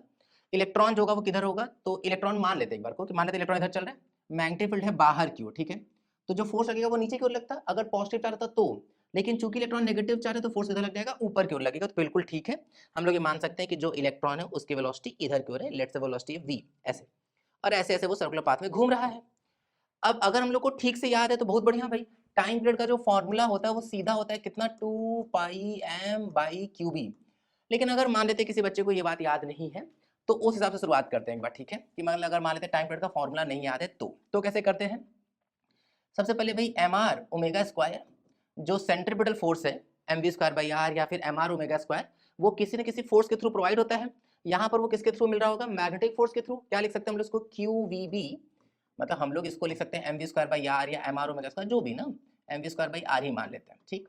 एक भी कटा, तो यहाँ से mv किसके इक्वल आ जाएगा, mv जो आ जाएगा वो आ जाएगा qrb के इक्वल, ठीक है। टाइम पीरियड क्या होता है भाई, टाइम पीरियड होता है 2πr, time taken to complete one oscillation. एक ऑसिलेशन में कितना डिस्टेंस कवर करेगा, 2πr, और स्पीड कितना है v। अगर हम लोग ठीक से चले तो 2π, r की जगह हम लोग देखें, r की जगह, तो r की जगह क्या लिख सकते हैं, mv बाई में qb, और एक v पहले से ही है तो v कट गया, तो टाइम पीरियड का फॉर्मूला निकल के क्या आ गया, 2πm divided by q into b. बस अब सारा डेटा दिया हुआ, हम लोगों को केवल पुट ही करना है। चालू करते हैं ना, ध्यान देते हैं एक बार। क्या होता है, टाइम पीरियड का वैल्यू दिया गया 75 नैनो सेकेंड, 75 नैनो मतलब 10 की power -9 is equals to 2π into, अगर हम लोग m पर ध्यान दें, क्या दिया गया क्वेश्चन में, मास ऑफ इलेक्ट्रॉन हम लोग को क्लियरली दे दिया गया है 9 into 10 to the power minus में 31 डिवाइडेड बाई, चार्ज की वैल्यू भी दे दी गई 1.6 इंटू 10 की पावर माइनस में 19, और इंटू मैग्नेटिक फील्ड की बात करेंगे तो mu naught n into i, where i is the what, i is the current. Current कितना फ्लो कर रहा है, करंट फ्लो कर रहा है 1.5 mu naught n into i, ठीक। क्या चाहिए हम लोगों को, हम लोगों को चाहिए number of turns per unit length, clearly लिखा हुआ है number of turns per metre in the solenoid, यही चाहिए हम लोगों को। तो n को उस तरफ भगा देते हैं, क्या आ जाएगा यहाँ पे 2π इंटू में 9 इंटू में 10 की पावर -31 डिवाइडेड बाई, इसको नीचे लेके आ रहे हैं, कितना आ जाएगा यहाँ पे, n गया उधर ना, म्यू नॉट की वैल्यू रख ले रहा है, कितना 4π इंटू में 10 की पावर -7। ये बात हम लोगों को वैसे भी याद होनी चाहिए, दिया गया है, लेकिन फिर भी हम लोगों को याद तो होना ही चाहिए प्रॉपर, ठीक है। 10 टू द पावर -7, लेकिन जितने भी क्वेश्चन अभी तक हम करा चुके हैं ना, उसमें सब में वैल्यू जो है वो म्यू नॉट का तो वैल्यू दिया ही है, ठीक। यहाँ कितना आ जाएगा, इंटू में 1.6 इंटू 10 की पावर -19, ये हो गया हम लोग का म्यू नॉट, ये हो गया ये ई, एन चला गया उधर, 1.5 तो है ही, 1.5 इंटू, इसकी बात कर लेते हैं 75 इंटू में कितना आ जाएगा 10 की पावर -9। ध्यान देना शुरू करते हैं भाई, पाई पाई कटा, 2 2 जा 4, 1.5 इंटू 2 कर लेंगे तो 3 आ जाएगा, और हम लोग 3 से इसको कट कर देंगे तो 3 3 जा 9, 3 से अगर हम लोग इसको कट कर दें कितना आ जाएगा 25, और अगर हम लोग अब ध्यान दें तो n इज इक्वल्स टू 10 की पावर -9 और -19 जोड़ करके कितना हो जाएगा, माइनस में 28, 19 और 9 तो 28 ही आएगा ना, -22 ऊपर जाकर के +28 हो जाएगा, तो कितना आएगा वैल्यू 1 इंटू 10 की पावर -31 प्लस में 28 हो जाएगा, अब फिर ये -7 भी ऊपर जाएगा, कितना हो जाएगा प्लस में 7 डिवाइडेड बाई, अब देखते नीचे क्या बच रहा है, 25 इंटू 1.6, 16 5 जा 80, 8 कैरी, 16 2 जा 32, 32 और 8 40, यहाँ लग जाएगा पॉइंट, ये कट गया इसके साथ भाई, ये वैल्यू कितना आ रहा है, ये वैल्यू आ जाएगा 28 और 7 35, 35 में से चला जाएगा 31 तो 34, 10 की पावर 4 डिवाइडेड बाई 40, 0 0 कटा, 4 से कट कर देंगे कितना आ जाएगा, 4 2 जा 4 5 जा 250 आएगा आंसर, ठीक है। तो जो यहाँ पे आ जाएगा नंबर ऑफ टर्न्स वो कितना आ जाएगा 250, क्लियर ना, तो ये हो जाएगा इसका आंसर। आगे बढ़ रहे हैं, एक बार क्वेश्चन को पढ़ लेते हैं। यहाँ लिखा हुआ string of length L fixed at one and and carries a mass M at the other and, ठीक है, यहीं पर मास है M ना, ये वाला जो है ये मास दे दिया गया M। The mass makes 3/π rotation per second, सबसे पहली बात 3/π रोटेशन पर सेकंड लिखा है। एक कंफ्यूजन तो ये भी होता है बच्चों को, कई बार उनको लगता है कि ये ओमेगा दिया हुआ, ओमेगा नहीं है भाई, ये फ्रीक्वेंसी है पर सेकंड, एक सेकंड में कितने रोटेशन कितने रिवॉल्यूशन होते हैं वो तो फ्रीक्वेंसी है ना। हाँ, अगर यहीं पर इस प्रश्न में ये लिखा होता कि ये है 3/π रेडियन पर सेकंड, तब वो ओमेगा होता, ठीक है। ऑल्दो अगर फ्रीक्वेंसी पता है तो ओमेगा निकाल सकते हैं कैसे, 2π इंटू में f की वैल्यू है 3/π, तो क्लियरली वैल्यू कितना आ जाएगा 6 आ जाएगा, तो ओमेगा का वैल्यू 6 आ जाएगा, ठीक। क्या बोला गया about the vertical axis passing through, ठीक है। टेंशन पूछा जा रहा है स्ट्रिंग में, कोनिकल पेंडुलम पर बेस्ड एकदम फंडामेंटल सा क्वेश्चन है, कर सकते हैं हम लोग बहुत आराम से। कैसे करेंगे शुरुआत, कि ऑब्जर्वर मान करके पार्टिकल पर ही बैठ जाएंगे, ठीक है। अगर ऐसा होगा तो उस ऑब्जर्वर के लिए जो पार्टिकल होगा तो रेस्ट में होगा, और दूसरा उस ऑब्जर्वर के पास एक्सेलरेशन भी होगा, तो वो एक non inertial frame of reference होगा, तो सूडो फोर्स भी लगेगा, ठीक है। इन बातों का ध्यान रखते हुए इस एम मास का चलो एबीडी बनाते हैं। ये रहा ऐसे, ये रहा हम लोगों का एम मास, ये वाला एंगल क्वेश्चन में दे दिया गया थीटा, तो पक्के से ये वाला एंगल भी जो होगा, ये वाला एंगल, वो भी कितना हो जाएगा, थीटा। स्ट्रिंग में हम लोग अपने मन से टेंशन मान लेते कितना, लेट से टी, ठीक है ना। अब डाउनवर्ड में क्या फोर्स लग जाएगा, डाउनवर्ड में लगेगा mg, और इधर की ओर एक सूडो फोर्स लग जाएगा कितना, m a, mass of the particle, acceleration of the observer, ठीक है। ma लगाएंगे तो r इंटू में omega square, m what is r, r जो है वो देखते हैं क्या है, ओमेगा की वैल्यू की बात करेंगे तो ओमेगा है 6, 6 का स्क्वायर कितना हो जाएगा, 36। और इधर की ओर देखेंगे अगर हम लोग कंपाउंड ब्रेक कर ले तो t का इधर कंपाउंड आएगा t cos, इधर आ जाएगा t sin थीटा। 1 बाय 1 चलते हैं। जो t cos थीटा है वो बराबर होगा किसके, mg के, और जो t sin थीटा है वो बराबर होगा सूडो फोर्स के, मतलब किसके बराबर हो जाएगा, m r, ओमेगा की जगह पे कितना हो जाएगा, 36। अब एक मिस्टेक और है, जैसे बच्चों को लगता है कि सर आर का काम तो ये करेगा, और ये दिक्कत है भाई, आर ये नहीं है। क्या पार्टिकल ऐसे रोटेट कर रहा है क्या, ऐसे सर्कल पाथ में तो रोटेट नहीं कर रहा है, वो तो ऐसे ना रोटेट कर रहा है, तो ऐसा रोटेट कर रहा है, ऐसे ऐसे ऐसे ऐसे, तो ये काम करेगा रेडियस का। चूंकि ये एल है तो एल का इधर कॉम्पोनेंट आएगा एल कॉस, और ये वाला जो कॉम्पोनेंट आएगा वो आएगा एल साइन थीटा। तो अगर हम लोग ये चीज यहाँ रखें तो टी साइन थीटा बराबर एम, आर की जगह पर एल इंटू में साइन थीटा, इंटू में क्या हो जाएगा, 36, यहाँ से साइन कट जाएगा, t का वैल्यू क्या आ जाएगा, 36 इंटू में m इंटू में l, 36 ये तो आ गया भाई, ये तो आएगा 36 m इंटू l, मतलब हम लोगों को जो ये वाला इक्वेशन है इसका इस्तेमाल ही नहीं करना पड़ा, ठीक है। हाँ, अगर ये साइन थीटा नहीं कटा होता तब फिर हम लोग क्या किए होते कि भाई दोनों को डिवाइड किए होते, साइन बाई कॉस टैन जैसा कुछ बना होता, तो उस हिसाब से डील वगैरह करते, तब देखते कि टेंशन चाहिए कि एंगल चाहिए, क्या कैसे चाहिए। लेकिन फिलहाल हम लोगों को ध्यान देना पड़ेगा कि अगर मान लेते थीटा नहीं कटता तो स्क्वायर करके जोड़ सकते थे तो टी निकल जाता, डिवाइड कर देते तो थीटा निकल जाता, लेकिन चूंकि यहाँ पे थीटा थीटा कट ही गया तो सीधा ही आ गया आंसर। क्लियर ना, आगे बढ़ रहे हैं। एक बार हम लोग क्वेश्चन पढ़ लेते हैं। लिखा the ratio of the power of a light source S1 to that the light source S2 is 2। Power का रेशियो दिया हुआ है, power of source S1 divided by power of source S2, इसका रेशियो है 2। Is emitting, S1 is emitting this, and S2 का हम लोगों को दे दिया गया wavelength, number of photons per second पूछा जा रहा है। सबसे पहली बात, पावर ऑफ लाइट की बात करें अगर, क्योंकि पावर ऑफ फोटोन कभी भी डिफाइन नहीं होता है, हमेशा पावर ऑफ लाइट डिफाइन होता है। पावर ऑफ लाइट की बात करेंगे तो energy of light per unit time, एक लाइट में कई सारे फोटोन हो सकते हैं भाई, तो अगर हम लोग यहाँ पे ध्यान से देखें तो क्या लिख लेंगे, N energy of photon divided by क्या हो जाएगा, टी, तो ये हो गया एन बाई टी, और N by T into energy of photon ही क्या हो जाएगा, पावर। तो उस हिसाब से चलना शुरू करते हैं ना। S1 के बारे में बात करते हैं। S1 के पास कितने फोटोन है, 2 इंटू 10 की power 15 into energy of photon का फॉर्मूला क्या होता है, hc बाई में लैम्डा। S1 का वाले का वेवलेंथ दे दिया गया कितना है, 600 डिवाइडेड बाई S2 वाले का नंबर ऑफ फोटोन हम लोगों को पता ही लगाना है तो उसको n मान ले रहे हैं, इंटू में hc बाई S2 वाले का वेवलेंथ कितना है 300, और इन दोनों का रेशियो किसके बराबर है, 2 के। hc कटा, 300 से कटेगा तो यहाँ पे 2 जा, क्योंकि 300 चला गया ऊपर, 2 से 2 कट जाएगा, क्रॉस मल्टीप्लाई कर लेंगे तो n बराबर क्या आ जाएगा, 10 की पावर 15 डिवाइडेड बाई 2। इसको लिख सकते हैं 10 इंटू 10 की पावर 14 डिवाइडेड बाई 2, 2 से कट कर देंगे, आ जाएगा कितना, 5 इंटू 10 टू द पावर 14 पर सेकेंड में आ जाएगा, ठीक है। तो यहाँ पे क्लियरली क्या आ जाएगा, 5 आ जाएगा। क्लियर है ना, आगे बढ़ रहे हैं। एक बार क्वेश्चन को पढ़ लेते हैं। लिखा हुआ, the increase in pressure required to decrease the volume of a water sample by 0.2% is this.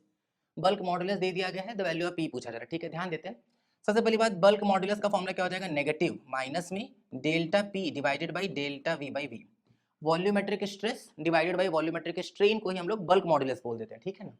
लिखा है increase in pressure required to decrease the volume. अब अगर ये डिक्रीज किए हैं तो ये नेगेटिव, नेगेटिव नेगेटिव पॉजिटिव हो जाएगा। ध्यान देते हैं एक बार, कितना परसेंट, 0.2%, तो delta V by V into में 100%, इसका वैल्यू दे देगा कितना, 0.2%, परसेंट परसेंट हटा देंगे।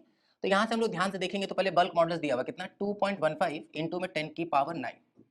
इंक्रीज इन प्रेशर का वैल्यू दे दिया गया कितना, P इंटू 10 की पावर 5।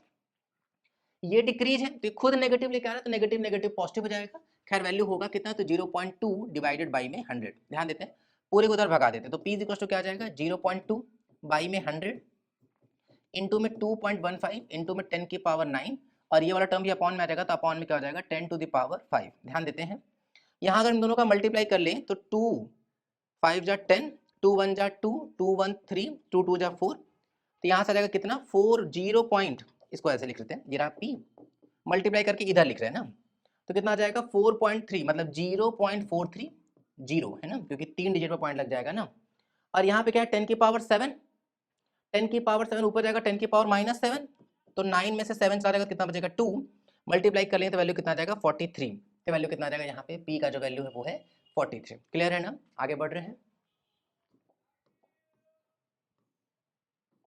एक बार क्वेश्चन को पढ़ लेते हैं। लिखा हुआ extension due to gravity on the surface of the earth is g if the diameter of the earth is reduced to 1/3, diameter को रिड्यूस करके 1/3 कर दिया जा रहा है, फिर इनिशियल वैल्यू मास को रिमेन अनचेंज, तो फिर एक्सटेंशन ड्यू टू ग्रेविटी कितना हो जाएगा वो पूछा जा रहा है। सबसे पहले स्मॉल g की बात करते क्या होता है, कैपिटल G m बाई में क्या हो जाएगा r का स्क्वायर, ठीक है ना। अगर हम लोग ध्यान देखें तो मास वही रहा, नया वाला g डैश देखते हैं तो मास तो वही रहा, क्लियरली बोला गया जो डायमीटर है वो 1/3 हो जा रहा है। पहली बात, डायमीटर का जिस भी तरह का चेंज होगा रेडियस में वही चेंज होता है, मतलब अगर डायमीटर डबल तो रेडियस डबल, डायमीटर हाफ तो डायमीटर भी रेडियस भी हाफ, डायमीटर 1/3 तो रेडियस भी 1/3, डायमीटर का रेशियो दिया गया तो वही रेशियो रेडियस का भी होगा, एकदम ध्यान रखना है। पेपर में ना जानबूझ के हम लोग कंफ्यूज करने के लिए स्टेप बढ़ा देते हैं, वो बोलते हैं डायमीटर का देते हैं, बच्चा रेडियस में थोड़ा कंफ्यूजन लगता है कि सर डबल कर दूं कि हाफ कर दूं, कुछ नहीं करना है भाई, जिस तरह का चेंज डायमीटर के साथ होगा एकदम वही चेंज रेडियस के साथ होगा। एक बार हम निकाल के दिखा दे रहे हैं, और तो हमको तुमको ध्यान रखना है। पुराना डायमीटर हम डी मान ले रहे हैं, पुराना डिसार मान ले रहे हैं, तो जो रेडियस होगा वो डायमीटर का आधा होगा।